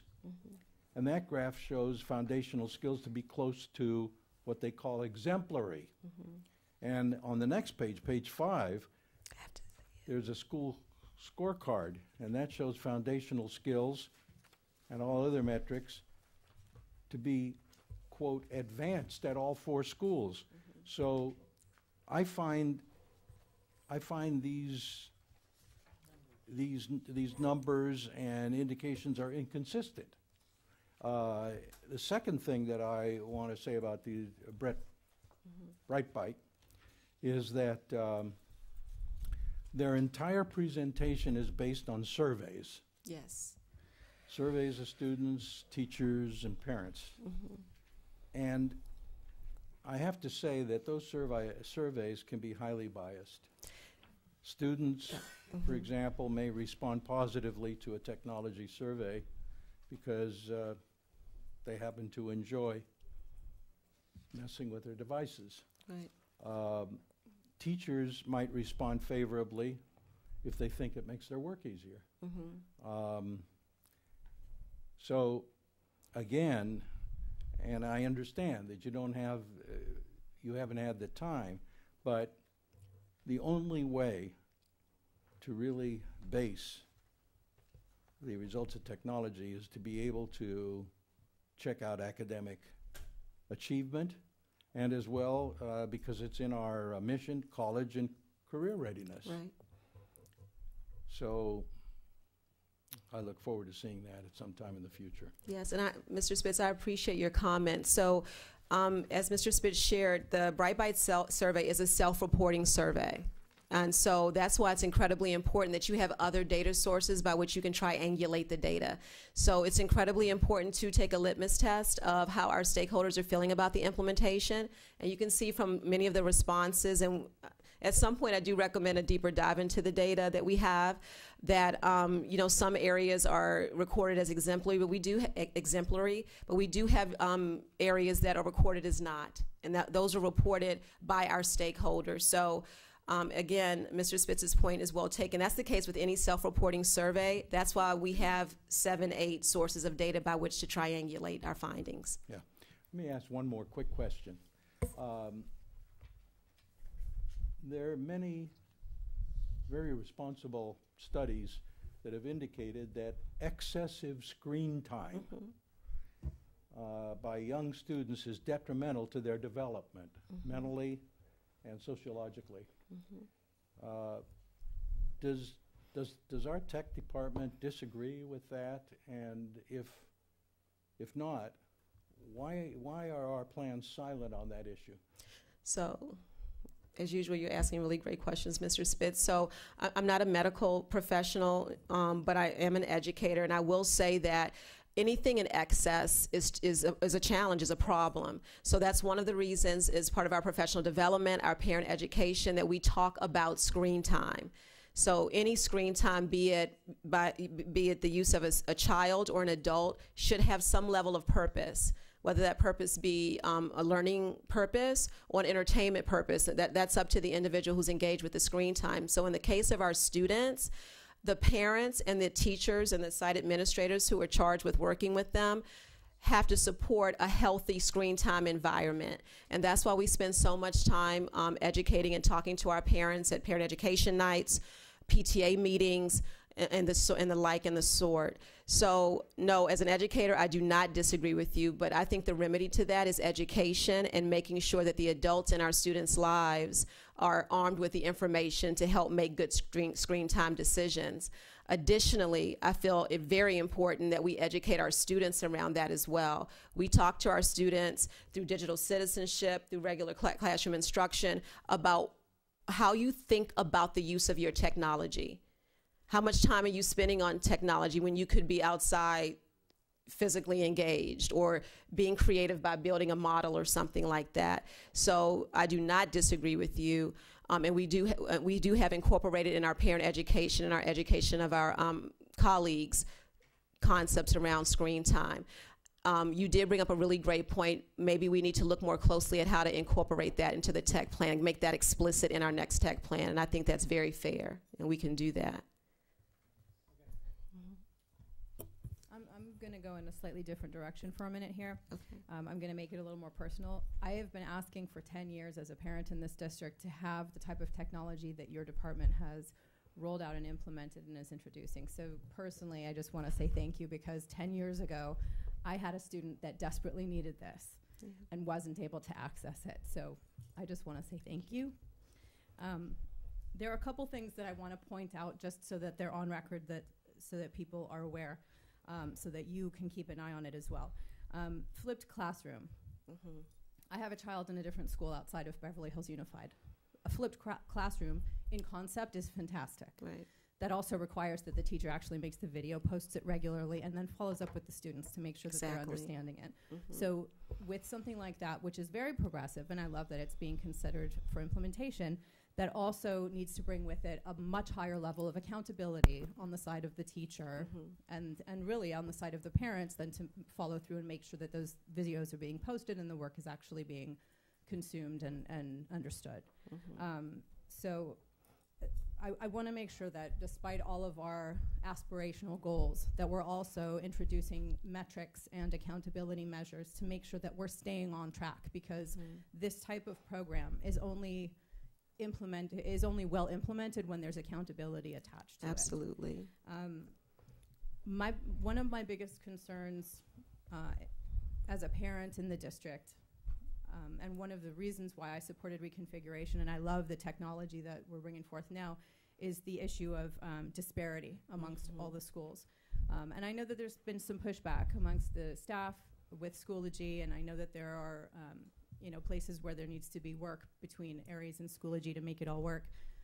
I think accountability also comes into play there. We need to make sure that our teachers are giving access to all of the students with equity across the district, across the classes, the subject matter, the grade level. This is something that's really important. We cannot have classrooms in one school where kids do not have access and the very same classroom in another school where they do have access. It has to be equitable. And so going forward, I'm going to be asking a lot of questions about what that accountability looks like, and looking for additional venues for professional development so that our teachers have the opportunity to ask the questions as it appears that they are asking, and continue going forward with the training that they need and making sure they get the support that they need to be successful in this endeavor. The only thing that I'm going to disagree with my colleague on is that the measure of success is showing the data for testing. As a parent of a child who does not test in academic subjects well, I can tell you that the technology that he was exposed to when I left the district and went to a school that actually made that available in large amounts to the students, that gave him the ability to demonstrate his mastery of subjects. It gave him the ability to demonstrate his mastery of technology all by itself. It gave him a venue of interest in music and theater tech. And those are not things you can measure with standardized tests. So as we're looking forward as a district and looking to improve college and career readiness, let's make sure we're not looking only at things we can measure by test results, because not all students show success in that way. We need to make sure we're considering all our students, not just the academic students. So that's it. Thank you all very much. Very impressive presentation. I would like to, I'm so sorry. No. Forgive me, Mr. Margot. I would like to share that Mr. Spitz's and Ms. Remarks. This is why we were looking so forward to this presentation. We thrive on feedback. We thrive on feedback. So hearing this from you is very, very helpful. To the remarks that were just made, the notion of a flipped classroom, you hit it right on the head. And it's what we've been talking about as a department. That's why professional development and support is so very important. This notion of accountability has come up in every single meeting I've been in with my colleagues and with the community. The beautiful thing is that our own teachers are asking for that. And I think that's a great sign that they feel ready as a group. As with anything, nothing's 100%. Even when we talk about the one-to-one rollout, I know we had students and teachers talking about how well it's gone, and it has far and away gone beautifully, but we do have challenges in that area. For example, we have students and parents who are concerned about the weight of the backpack.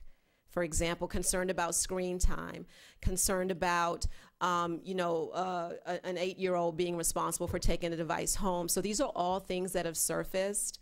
I think the positive thing is that by far and away, we have support for what we're doing, knowing that we have these tweaks that we need to make. And the only way we know to make those tweaks is through this kind of feedback. Thank you. Sorry, Mr. Marco.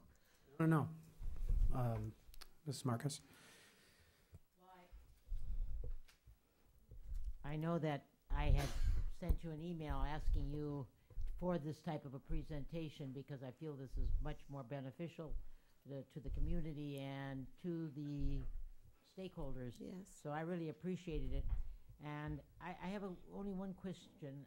Well, I have several questions or several comments, but we're shown this ISTE tonight. I've never seen it before. I'm not a technology person. I'm learning as we go along. Is that the only benchmark that the district can actually think about adopting? Are there others out there, or is that the only one? Another really great question. So it is definitely the premier one. So there are other frameworks that exist. For example, the technology integration matrix out of Florida is one.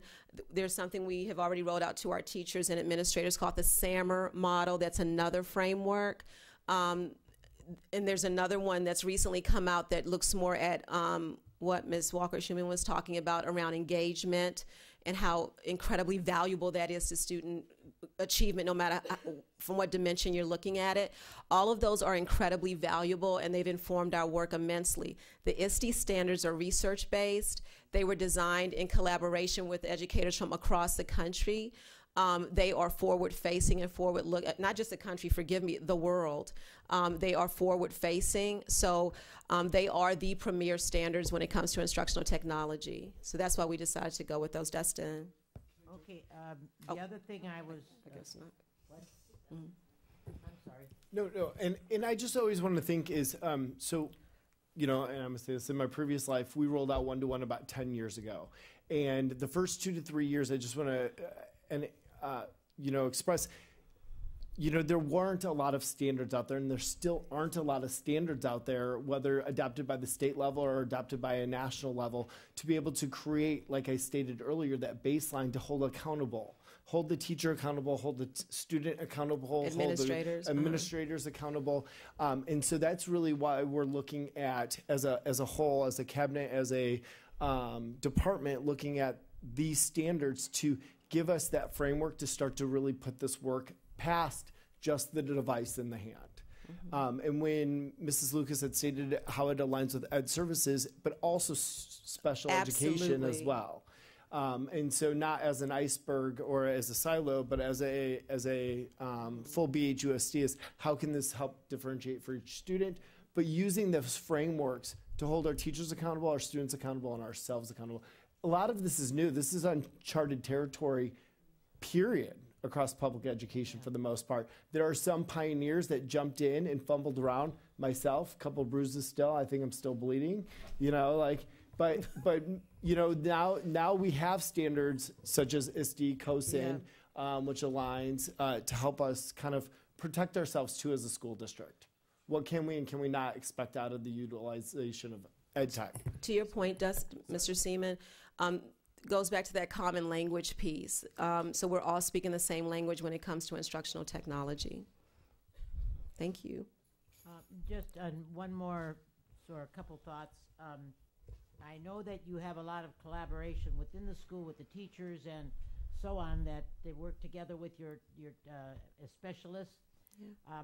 How much opportunity for inter-dis school? In other words, something comes up that was really unbelievable that works at one school, and it's like a defining moment or a light bulb goes on, and to get it across to some other school. In other words, we have collaboration within the school. Right. How much collaboration do we have between the schools for great ideas, great inventions, great whatever, I think is, I don't know, that's just something that I always thought would be good, because every time I went to a conference or anything, if I learned one thing, that conference was worth it. Absolutely. And so I just wondered how much of that is in there for you guys in this program. But of course, Mrs. Dar, come on up. I'm loving these questions. Thank you, Mrs. Marcus. My former student's going to get me. So something I was actually most impressed about when I joined the technology team was how much collaboration there is.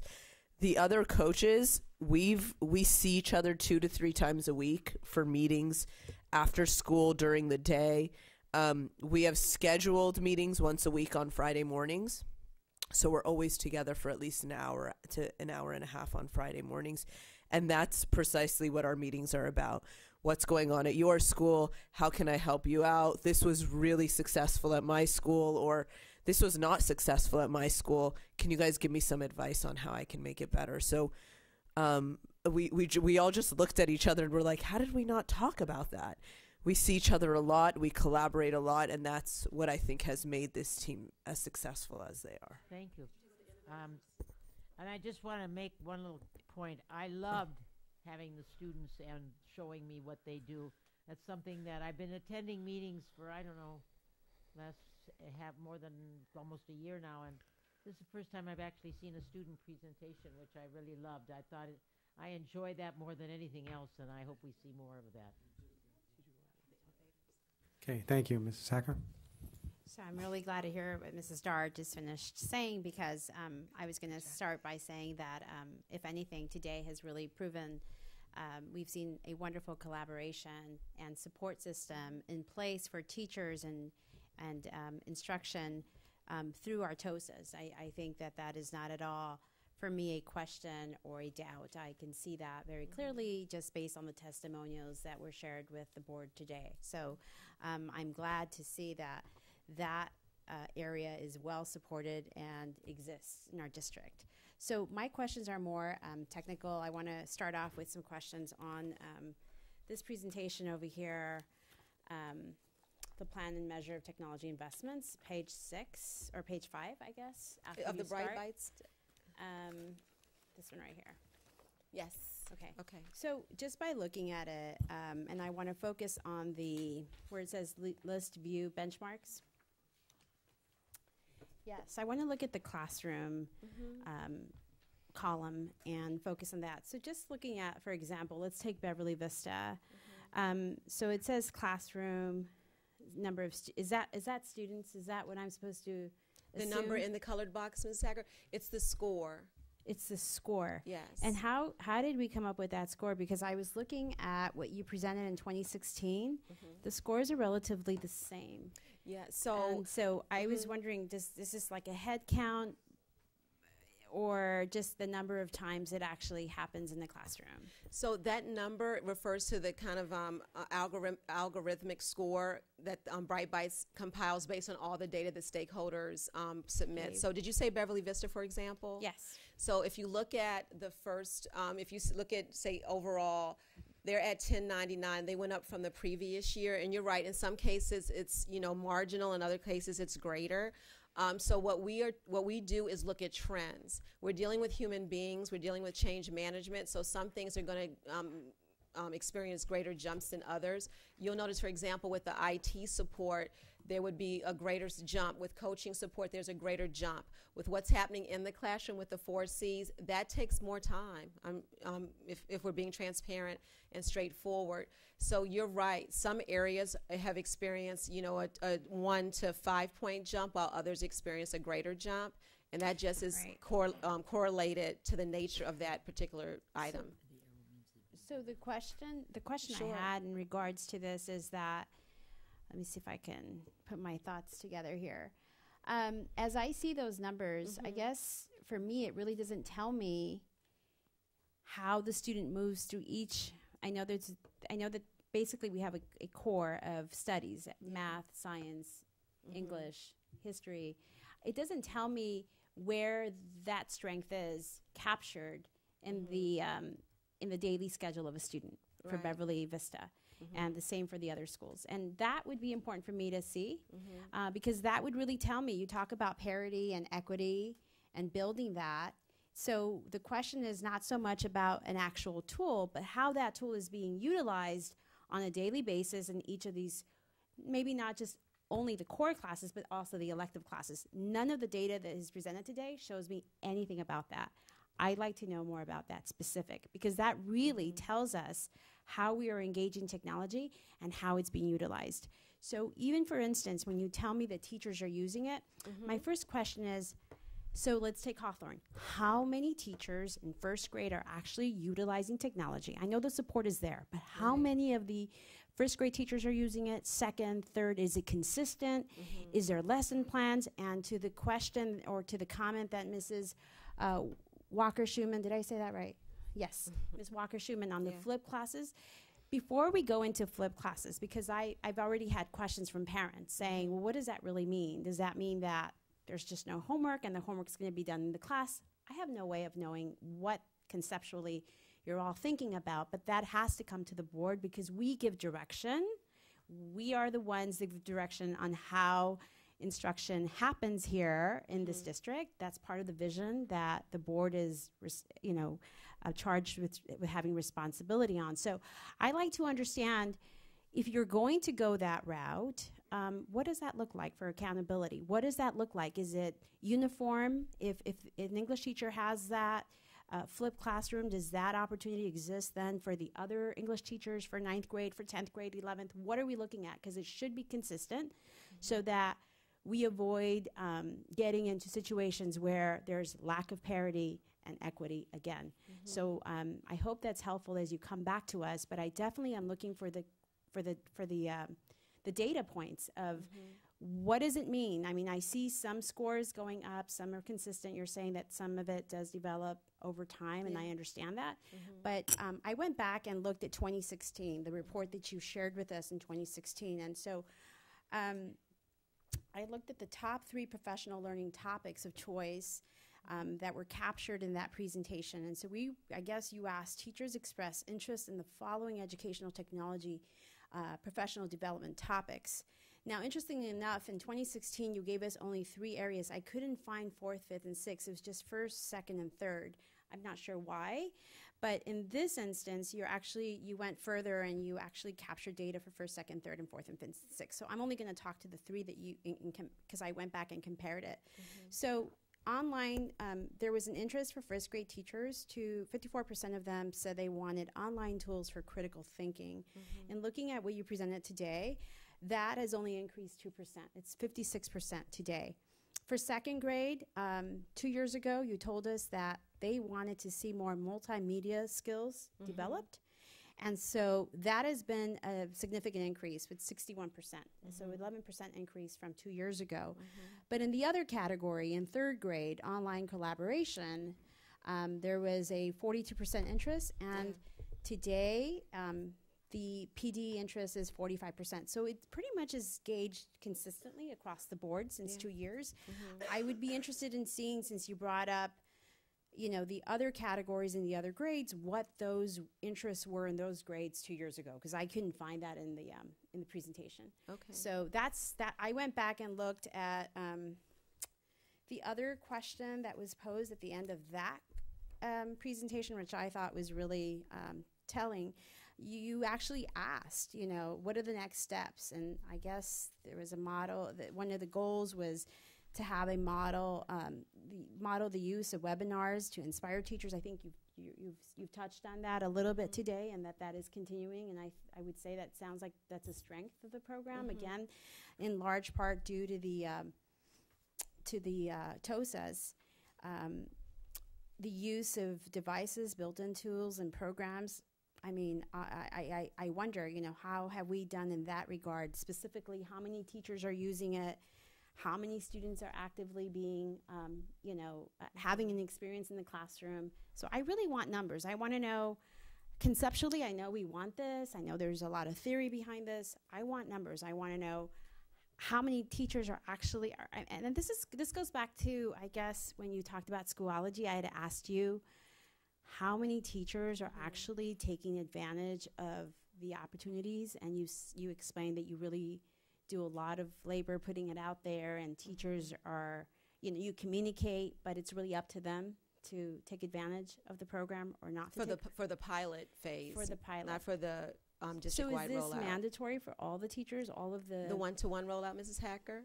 The one-to-one rollout? The actual, how do they engage with lesson plans, or is that based on an individual basis, or...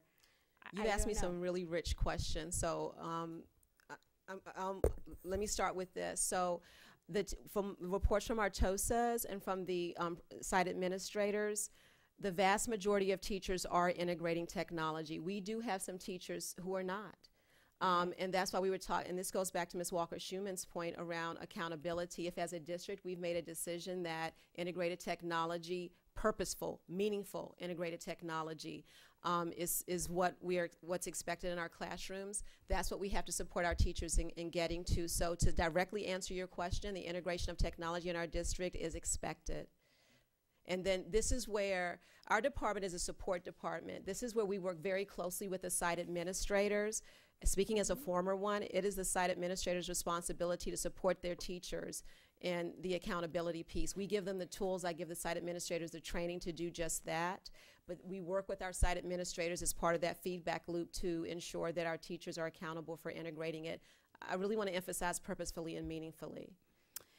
Okay, so do you think that we can get that data at the next presentation, or may I clarify that? Yes, please. So I'm not sure if you can capture that, but right, you mean like the number of teachers, say fourth grade teachers at X school that are actually using technology? Yeah, and I guess the question is, are they all using it in the same way? Well, the answer to that is absolutely no. No. So those are the kind of things when we talk about parity, because this conversation 2 years ago started with parity and equity and the ability to have the actual tools to make this happen. So I understand we have the tools. We've jumped from that, we've made progress. We have the support group, which is the TOSAs. I clearly see that. The next phase. And so even if you say, well, that's going to take 2 years to implement, so let's just start. If we're at level 1 with implementation, is it happening across the board? Right. And is it happening at the same level? Because otherwise, what's going to happen is we're going to start, I mean, already it happens, right? Parents say, well, this teacher does this, but this teacher doesn't do that. And I have twins in the same school in the same grade. Right. You are absolutely right. If I may share, there's something called the first level digital divide and the second level digital divide. Usually those two divides are tied to race and socioeconomic status, but the point of them speak to what you and all of our board members have shared tonight, and that's that the first level divide, or the first level of access, is around hardware and infrastructure. So a lot of schools and districts have grappled with that. Do all of our kids have equitable access to technology, equitable access to an infrastructure that enables the teachers and the kids to use it? So that's that. We've leveled that, and we should all feel very proud of that. The next phase is what you're talking about, and what Ms. Walker-Schumann has talked about, what Ms. Marcus has talked about, what Mr. Spitz alluded to, and what I imagine Mr. Margot might address. And that's if I may guess. You can't imagine what I'm going to address. So that next level is equitable integration of technology. Equitable does not mean equal. So what integrated technology looks like in a social science class might be different, will be different than in a mathematics class. If Dr. Breggy had a classroom and he was integrating technology, and you had a classroom and you were integrating technology, it would not likely look exactly the same. The question is it equitable between your two classes? But the curriculum should be the same. Oh, yes, yes. That's Ed Services, and we work in service of the instructional program. So it's so funny that funny is the wrong word. It's so perfect that you framed it the way that you did, because that is exactly what the technology department has talked about. Our next technology plan is all about equitable access to integrated technology in the classroom now that we've leveled hardware and infrastructure. Okay, then, let's see, I had one more question that had to do with, okay, so pulling from coding. Yes, So, in essence, when we look at, you had talked about Schoology last time you were here, and if I recall correctly, I remember that when I asked you, do you think, because you were talking about making the jump from whatever it is that we have now, which is, what is the name of the program? Jupiter to Schoology, and you said August was your targeted date, and so I'd asked you, well, how many teachers are actually been trained, and you know, I'm happy to support that, but we need to make sure that teachers across the board are actually making use of Schoology in the way that the infrastructure has been set up for Jupiter grade. Otherwise, we're going to have a terrible situation, a disaster, I would say, with communication simply between teachers and students, and then students back to the teachers across the district, the parents, yes. And then ultimately the board will hear about it. So I had asked you, I said, do you really think that you're ready to make that jump in August? And so then you said, you know, I'm going to come back to you. I'm going to think about all this and come back to the board. So I see even tonight on the consent calendar, a contract for, what is it? Aries gradebook. Yes, that is connected to Schoology. And so again, you said you were going to come back to the board and rethink, and you know, whether or not we were ready as a district to make that commitment to Schoology in August. I have not heard since. But I do see it in the presentation. Are you moving along with that goal? And has everyone bought in? Because last time this came up, teachers were saying that they were not even trained. So it's already March, and I guess I'm going to be asking that in the consent, but are we moving forward with Schoology in August? Because I saw that as a targeted in here in your presentation. So I don't know if you received the email I sent earlier to your question, Mrs. Hacker. No. The response to it was that we are moving forward with the planning. So let me address, if I forget one of your questions, please remind me what it was. So we are moving forward with planning. All of the teachers have not been trained because the first phase of this was a pilot rollout. It would have been imprudent to roll out to all teachers without a pilot phase. So we did the pilot. We learned from it. We continue to get feedback from our teachers.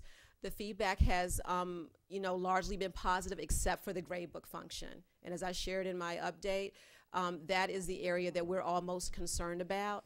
So the Aries ask is to prepare our teachers to roll out Schoology. Those two systems have to talk to each other.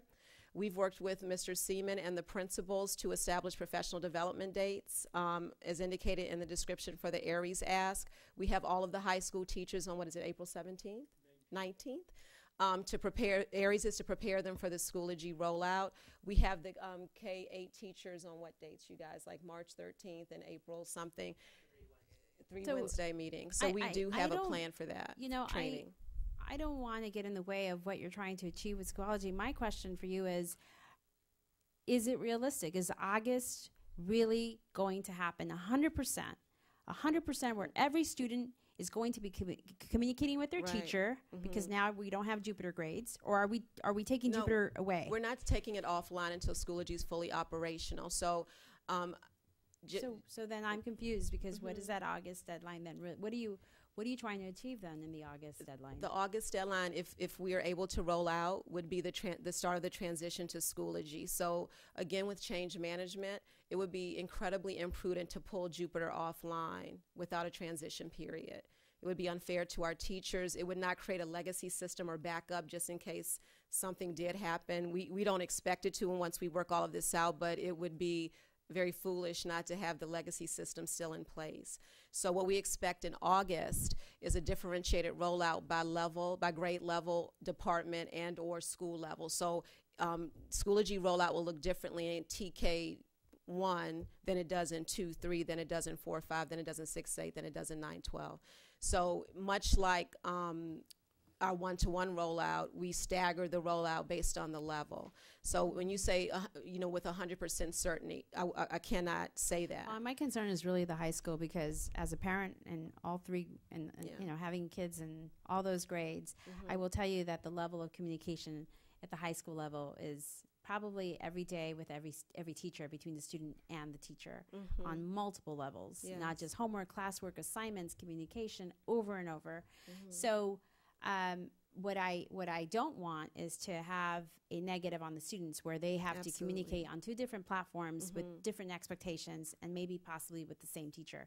I think that would be incredibly unfair for our students and stressful. And so already some parents have said that this is already happening, and I have no way of responding because I don't really understand the complete in and outs of, what that platform looks like for Schoology and what the expectations are. But I would really ask you to consider that going forward. And if you think you're ready for August, how are students going to be impacted at the high school level? Because they're the ones that are really impacted the most. What I share with Mr. Mead and the high school leadership at SEC, and I've said to anyone who's willing to listen, is that neither I nor my teammates would roll out any solution that we didn't feel would work in a context. That's why we do pilot testing.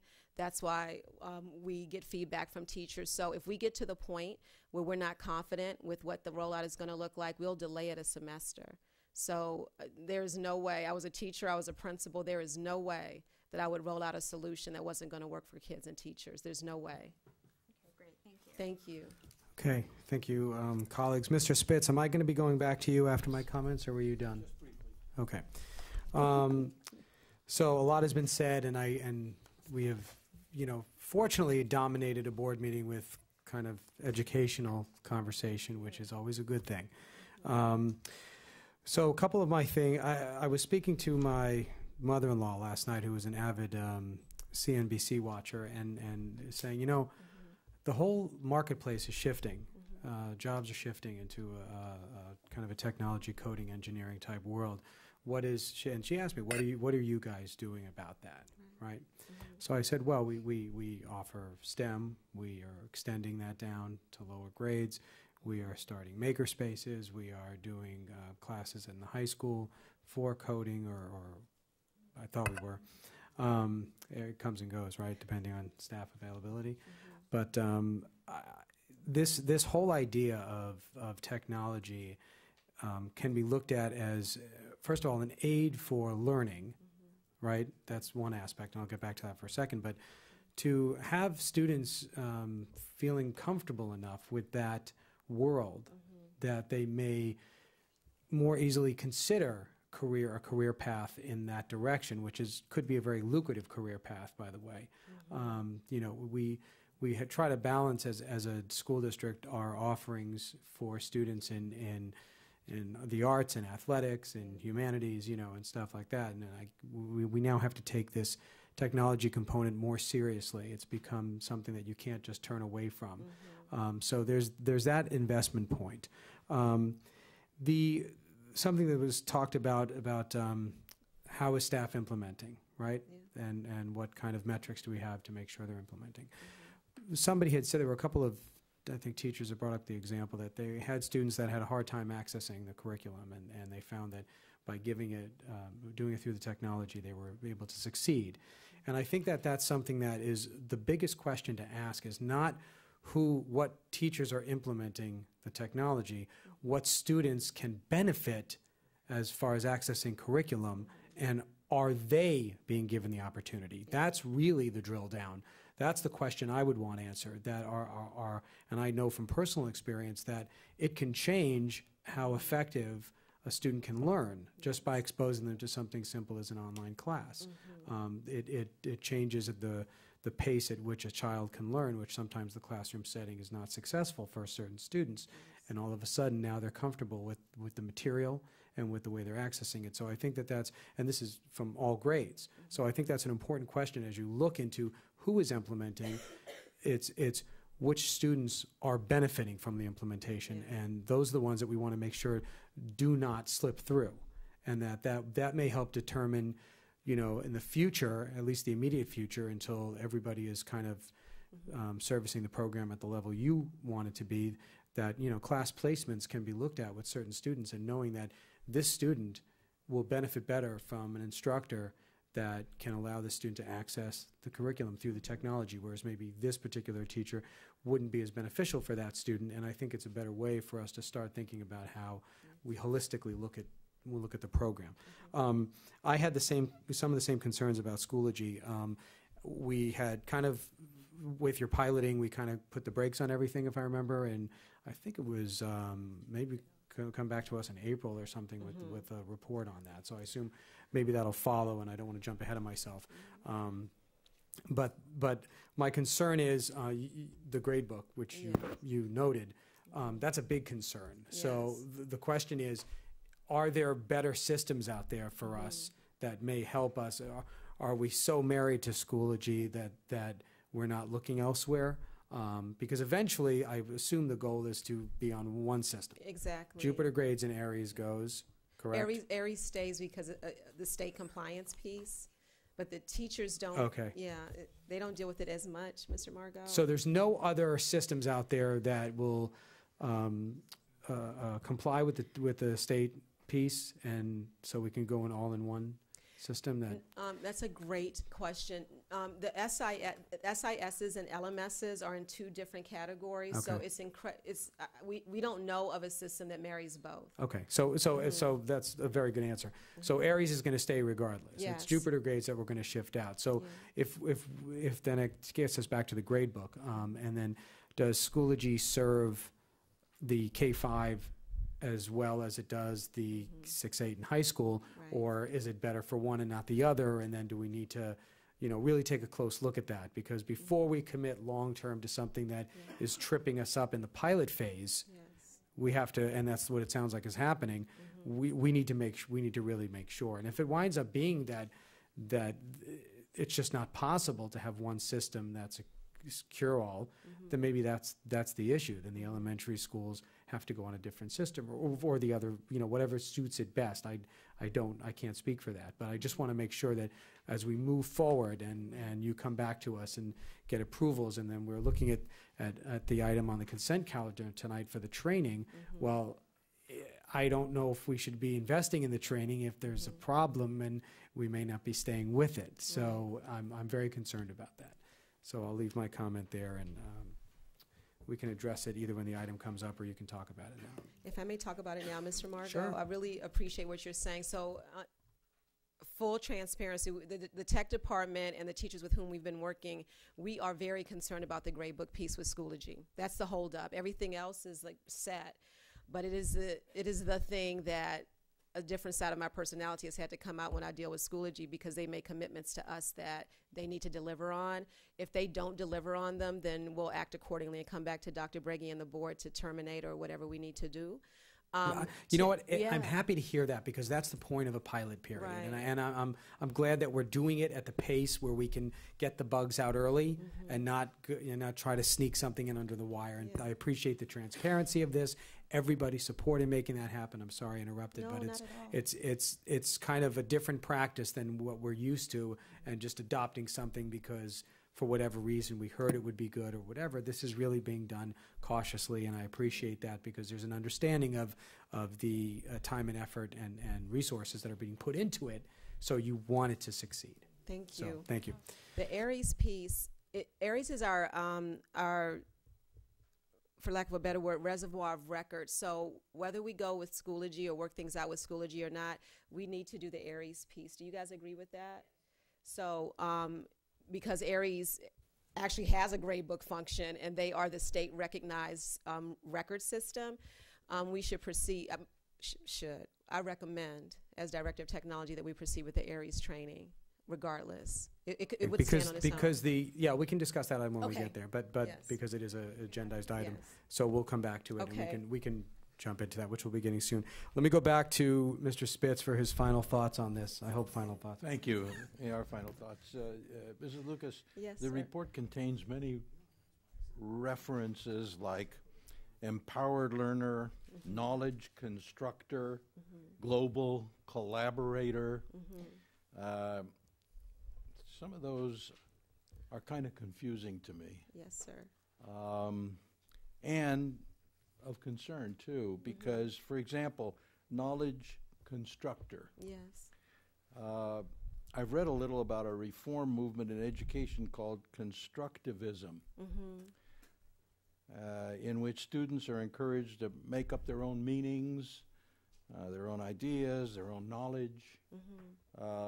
So does that knowledge constructor reference mean that constructivism is being installed in our district via technology? No, sir. The knowledge constructor per the ISD standards is more speaking to the fact that, you know, oftentimes students are put in the position of consuming from technology, getting information online, just looking and not creating projects based on their learning. So the knowledge constructor more has to do, I'm not saying it has nothing to do with constructivism by definition, but what ISD is speaking more to is empowering kids to take their knowledge and make it their own and show product that they're not just digesting. Because research across the board, and Dustin and Dr. Breggy may want to speak to this if you feel like this is not a full enough answer. Research across the board shows that when we do that to students, children, just have them take in information, they do not digest it and retain it to the degree that they do when they have to turn it around internally and produce. So that's more what the ISD standard is speaking to. That's not to say that constructivism has nothing to do with it, but that's the intent of the ISD standard. Correct me if you guys disagree with me, my interpretation. Thank you. My last thought on this is, I believe when you had presented to us the process of obtaining Schoology, that there were other LMSs that you looked at. Yes. Do none of those comply with the SIS factor as well? They're all separate LMS from SIS? Yes. Okay. Mm-hmm. So, That's and a the great state question. requires us to have the SIS? Yes, and there's several SISs in the state. Aries is the most, I think like something like 60-70% of districts use Aries. Okay. And we're required to have, it talks to the State Department of Education. Okay, and the Schoology LMSs don't do that? No. They're all within the It's district? internal. Mhm. Okay, all right, I wanted to make sure as appreciate we're moving that. forward. Well, I mean, it seems like they've kind of come up with a monopoly on some stuff, so, Yes. but that's out of our purview, right? May I Go make one go final Teddy note? Roosevelt. American history at its best. May I make one Okay. final note very quickly? I don't know, you've taken up a lot of time. I so- know. 'cause I gotta tell you. This may be why I come once a year instead of more. Right. So a lot of acknowledgement has been given to our fabulous coaches, and rightly so. They know how I feel about them. I do want to go on record one more time to speak to the IT specialists, the IT professionals at the sites. They have done a phenomenal job, and I just have to say that. I have to live with them, so I need to make sure that. Thank you very much. I will echo that thought.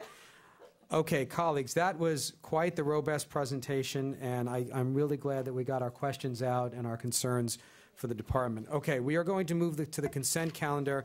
I have been given 3 items to pull from consent. Does anybody else have one? I am pulling D, F, and K. Anything else? Tristan, did you have one or no? Okay, so I'm going to make the motion to approve the consent calendar minus items D, F, and K. I second. Thank you. All in favor? Aye. Opposed? Okay, consent calendar passes. Let's go to item D. On the motion on the floor for discussion. I move to approve the item 10D, approval for professional services agreement for Hannah Al-Henaid, I believe is the way you pronounce the name. I just have one question. Wait, we need a second. Thank you, Mr. Spitz. Okay, go ahead, Mrs. Marcus. It says that the funding will be from the English department for the endowment fee. Can anybody explain what that is? I don't understand that particular. Is there an endowment fund that they have, or and how much is in it, or you know? Miss Kirk Carter Latham, Miss Kirk Carter Latham would be able to give us the overall total amount.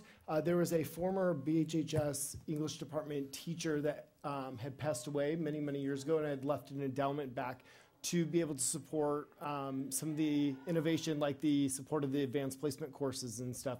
And so it's left up to the department, the teachers, to be able to utilize that funding each year. Okay, that will also answer my other question. So that okay.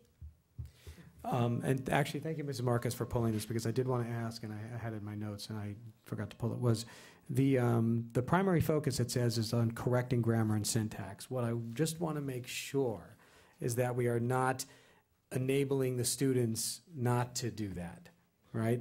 So if that at a first pass at it, at what point that they're writing the papers, that these readers do go through and do that, but the students need to learn to self-edit. I mean, that is absolutely paramount. We notice, you know, as math and science kind of have begun to take the forefront in education, the poor stepchildren of English and history have kind of been left behind. And it is very unsettling because, you know, you got to be able to read really first to do anything. And if you don't learn history, you're doomed to repeat it, which we are doing on a daily basis in this country. So I think it's really, really important. I kind of want to know from the English department if you can come back to us and just let us know that, hey, we're not enabling the students here. We're actually just at this point in the papers is when the readers come in. They've already done their self-edits and done all that stuff, and so I would feel better about that. I actually do know the answer to that question. Great. The teachers actually are working with the students through the self-edits all the way up until the final product. The readers come into play, and this is about the time of the year when they come into play, to give that second voice to the student, to give them a second kind of a... pair of eyes. Yes, you've already heard from, or maybe the teacher has kind of given you a lot of feedback, and now here's a second set of eyes that are sitting on this term paper, whether it's the Honors English 10 or the AP AP Language paper, but there's that second set that comes in and does the read. So it's like an editorial board. Correct. Great. Okay, thank you very much. Yeah, go ahead.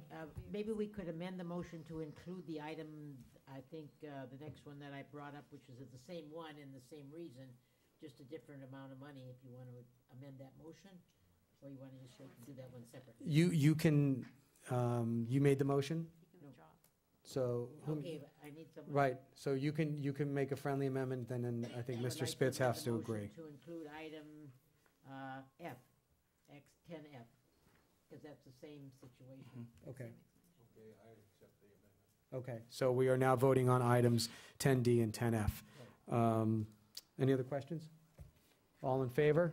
Aye. Opposed? Okay. Motion carries. Thank you very much, colleagues. Item 10K. I'll make the motion for discussion.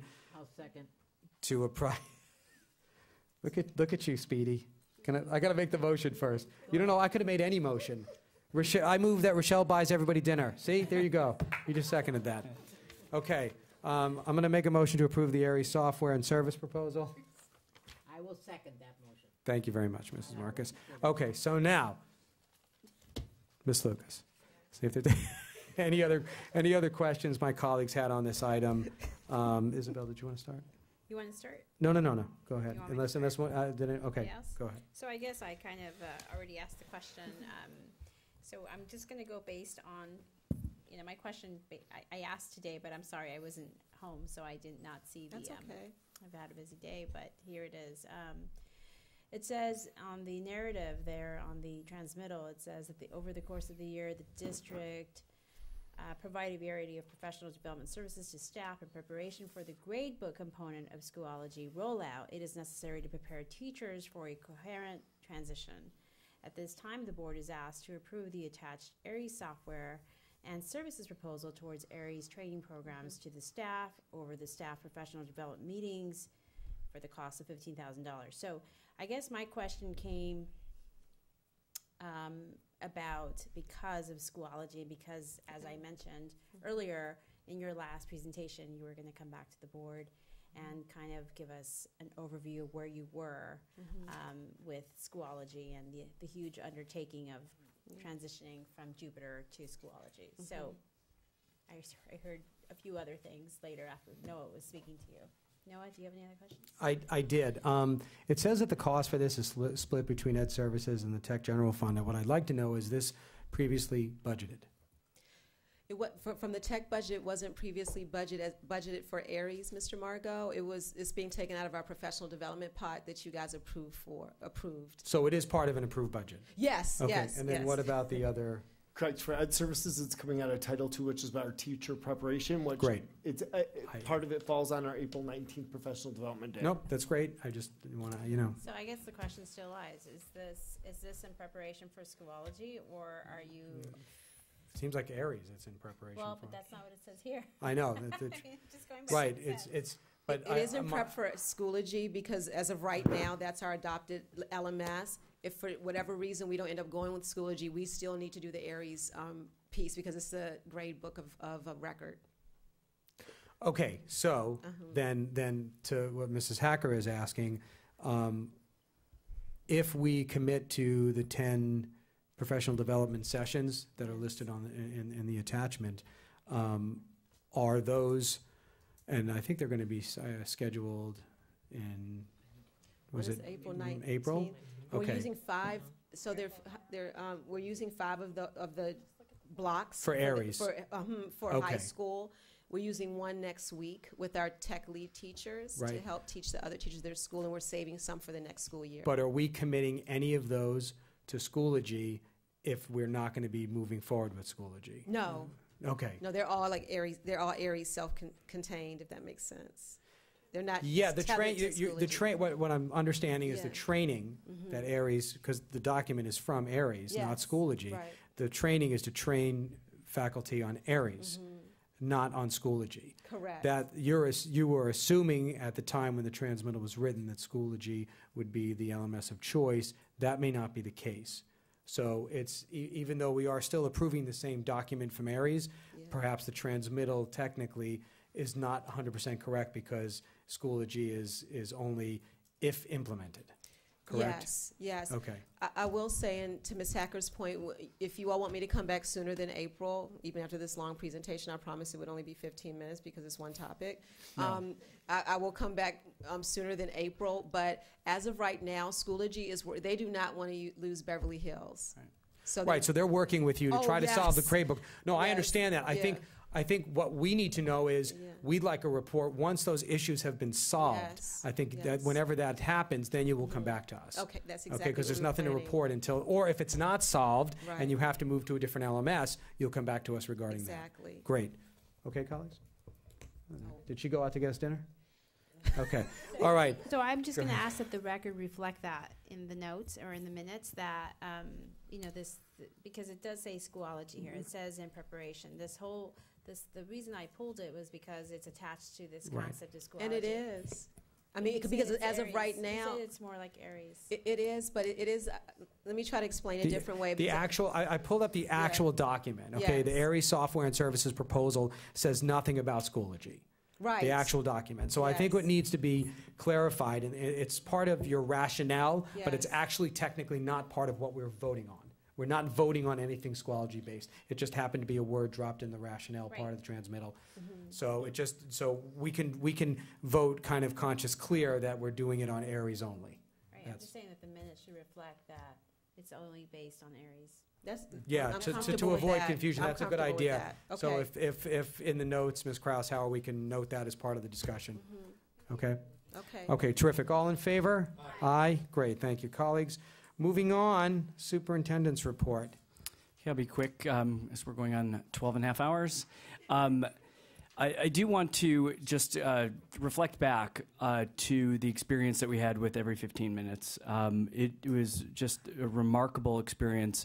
And I know that we have spoken with the high school staff as well, because the challenge is to take experiences like that and to carry them on throughout the entire school year and to other areas, included distracted driving as well. So well done. It's truly one of those times when the community and the staff and the students really come together to pull this off. And a shout out to Kbev, because to be right in the middle of that, and then to see the quality of that video is remarkable. And I don't know anybody that could have a dry eye watching that video. So kudos to everybody. It was a very moving experience. Even going into day 2 with some of the challenges that we have with space, which seems to be that's the common denominator for us, is the challenge of space. And so to use a space like the swim gym for such a dramatic event, it was just remarkable, the student behavior. It was great to see the staff that were sitting among their students as well as the parents, and it was just one of those experiences that it really didn't matter where we were. It worked, and so I want to thank everybody involved. Also had an opportunity last week. In fact, Mr. Spitz was there as well for the Beverly Hills Unified School District, the Honors Band and Orchestra Choir for our middle schools, and that was at Beverly Vista, and that was just another great experience. And I got really excited because here it is, we're pulling our middle school students together already for that type of experience, and it just kind of laid the framework that we're getting really close, and we're getting really excited to see everybody pull together. And I think most importantly for tomorrow that our team is getting geared up for is the opportunity to present a report to the board on our progress for reconfiguration. And so that will happen tomorrow, 5 o'clock in the EDC, so a little bit different of a change of place. But we welcome everyone to come to that experience. We will be recorded as well, but we will be in the other room, and this will be an opportunity to share with you a little bit about change management, but then to also show and share with you our progress in a variety of work streams. Thank you, Dr. Berge. Sean? So I will also try to be quick, but there has been so much going on that I think we should be proud about that's going on with our students at Beverly. First off, because I was a part of it, this past weekend we had our DECA state competition, and just incredible milestones. Number one, it was the largest group we've ever sent to a state conference. We had around 80 kids going, and by far the best performance that we have had of all time. Usually every year we get around 4 kids maximum to place for the international competitions, and that means placing top 4 in your event. So sometimes 4, sometimes 3. This year we had 13. Wow. 13 placing for the internationals. It looks like it should actually be 15 by tomorrow. We have 2 more students, and that number could continue to rise depending on how kids are able to qualify. So I and all those other 13 or plus of us will be going to Orlando at the end of April for internationals, and so that is a really exciting experience for us. And so just a quick shout out to Mr. Johnson, our advisor, who has been really helping us a lot and really pushing this program forward in an excellent manner. Also, some things I'd like to note: robotics also had a competition. I also understand that they had an incredible job over there this past weekend. Service Learning is having a hair donation drive for students to donate their hair at least 8 inches long. ASB is hosting their first ever fashion show at the end of this month. So we are trying to clear all details with that event, and that'll be exciting for us to host. Also, we're looking to have Career Day next week with a networking night hosted by the DECA students. So to Mrs. Dubin, Mrs. Redston, and everyone in the Career Center, thank you for putting up all this effort into that event, and I can't wait to see what we can do with that next week. Also, the Mamma Mia show, that's happening later this week, so please make sure to go out and watch that. I know the theater kids have been working incredibly hard for this show. And the final comment, just echoing what Dr. Berge mentioned about every 15 minutes, being on the student end of it, it was truly an incredible experience. I had many friends that were involved with it, and I came in not knowing what was going to happen at all, and it really hit me hard. I know it hit a bunch of my peers very hard. And again, Kbev, you guys are insane. You're incredible. The fact that you could put together that video in one day was unbelievable, and I know you guys didn't get much sleep that night as well. So to all of you, incredible job. And to anyone in the community that has not seen the video, I highly encourage you to do so because it is incredibly moving. And that is all I have for my report. Okay, thank you very much, Sean. We had initially had tabled item 12A, but I'm gonna bring it back just for discussion purposes only, colleagues. Perhaps we can shed some light on why we tabled the item. This was the resolution release of the CTE positions, which has become an annual item, housekeeping item, and that we usually turn around and then hire those teachers back pretty soon afterwards. It's been brought to our attention that certain reasons in the past that the grant funding that kind of caused us to look at those positions and reevaluate them on a yearly basis is no longer an issue. The board has committed to several years out of funding this program. So we had tabled it, but basically what we're going to do in discussion with staff right now is not bring this item back. So colleagues, can I hear from you on this for this direction, not to bring the CTE resolution back to us?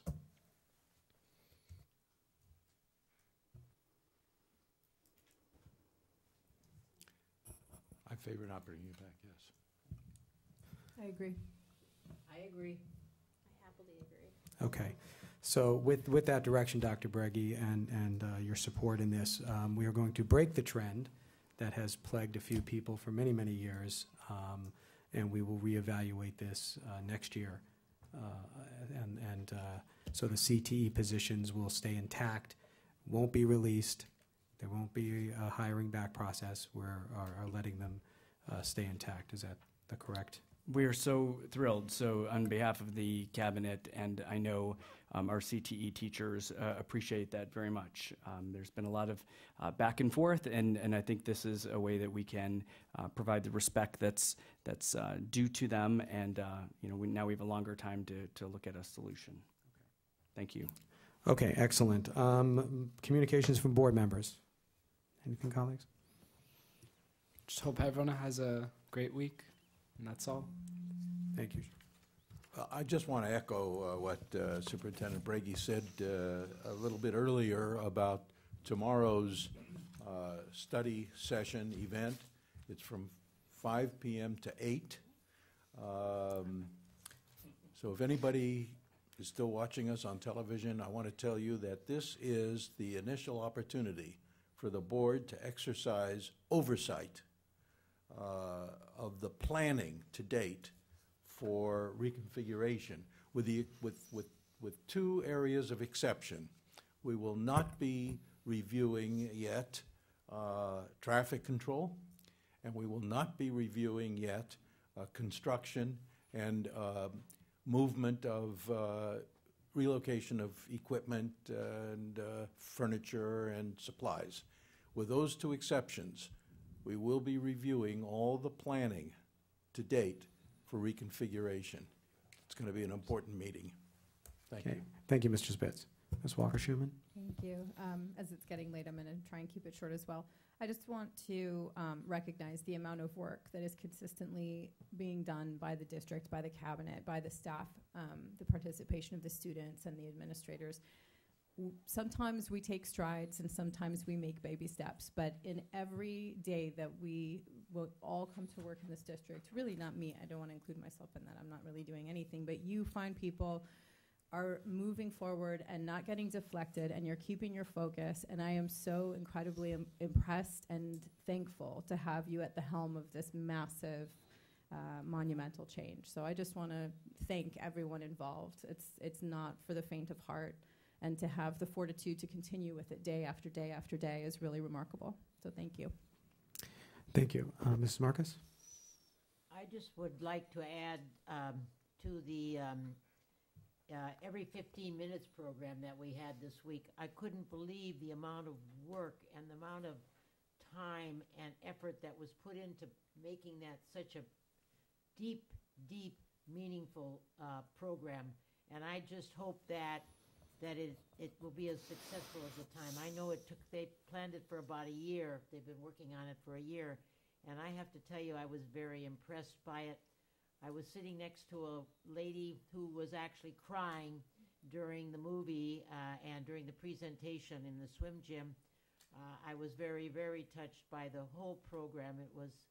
I only hope that it's something that our children will remember as the kids as they get older for a long time, because it was very, very, it was just amazing. And I also am looking forward to, on the upper note, of Mamma Mia this weekend, and seeing all the songs that I tried to dance in the aisles to when I saw the show. You are the dancing queen.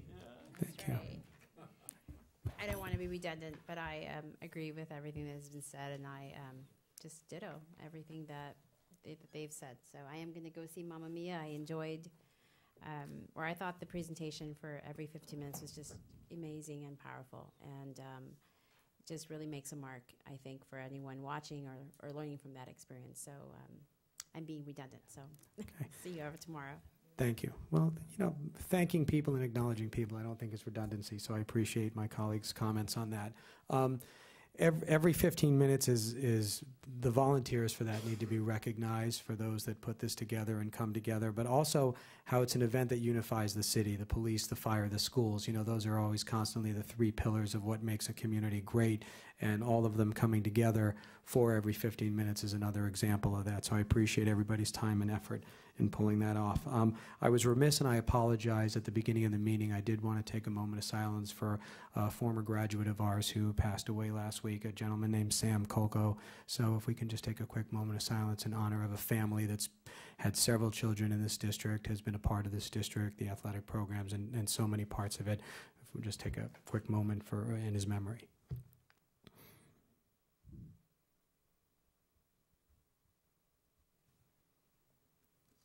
Thank you very much, everybody. I appreciate that. And on that somber note, we will see everybody tomorrow from 5 to whatever time, Mr. Spitz. Maybe 8, maybe not 8. It depends if I'm double parked or not. With that, meeting is adjourned. Good night.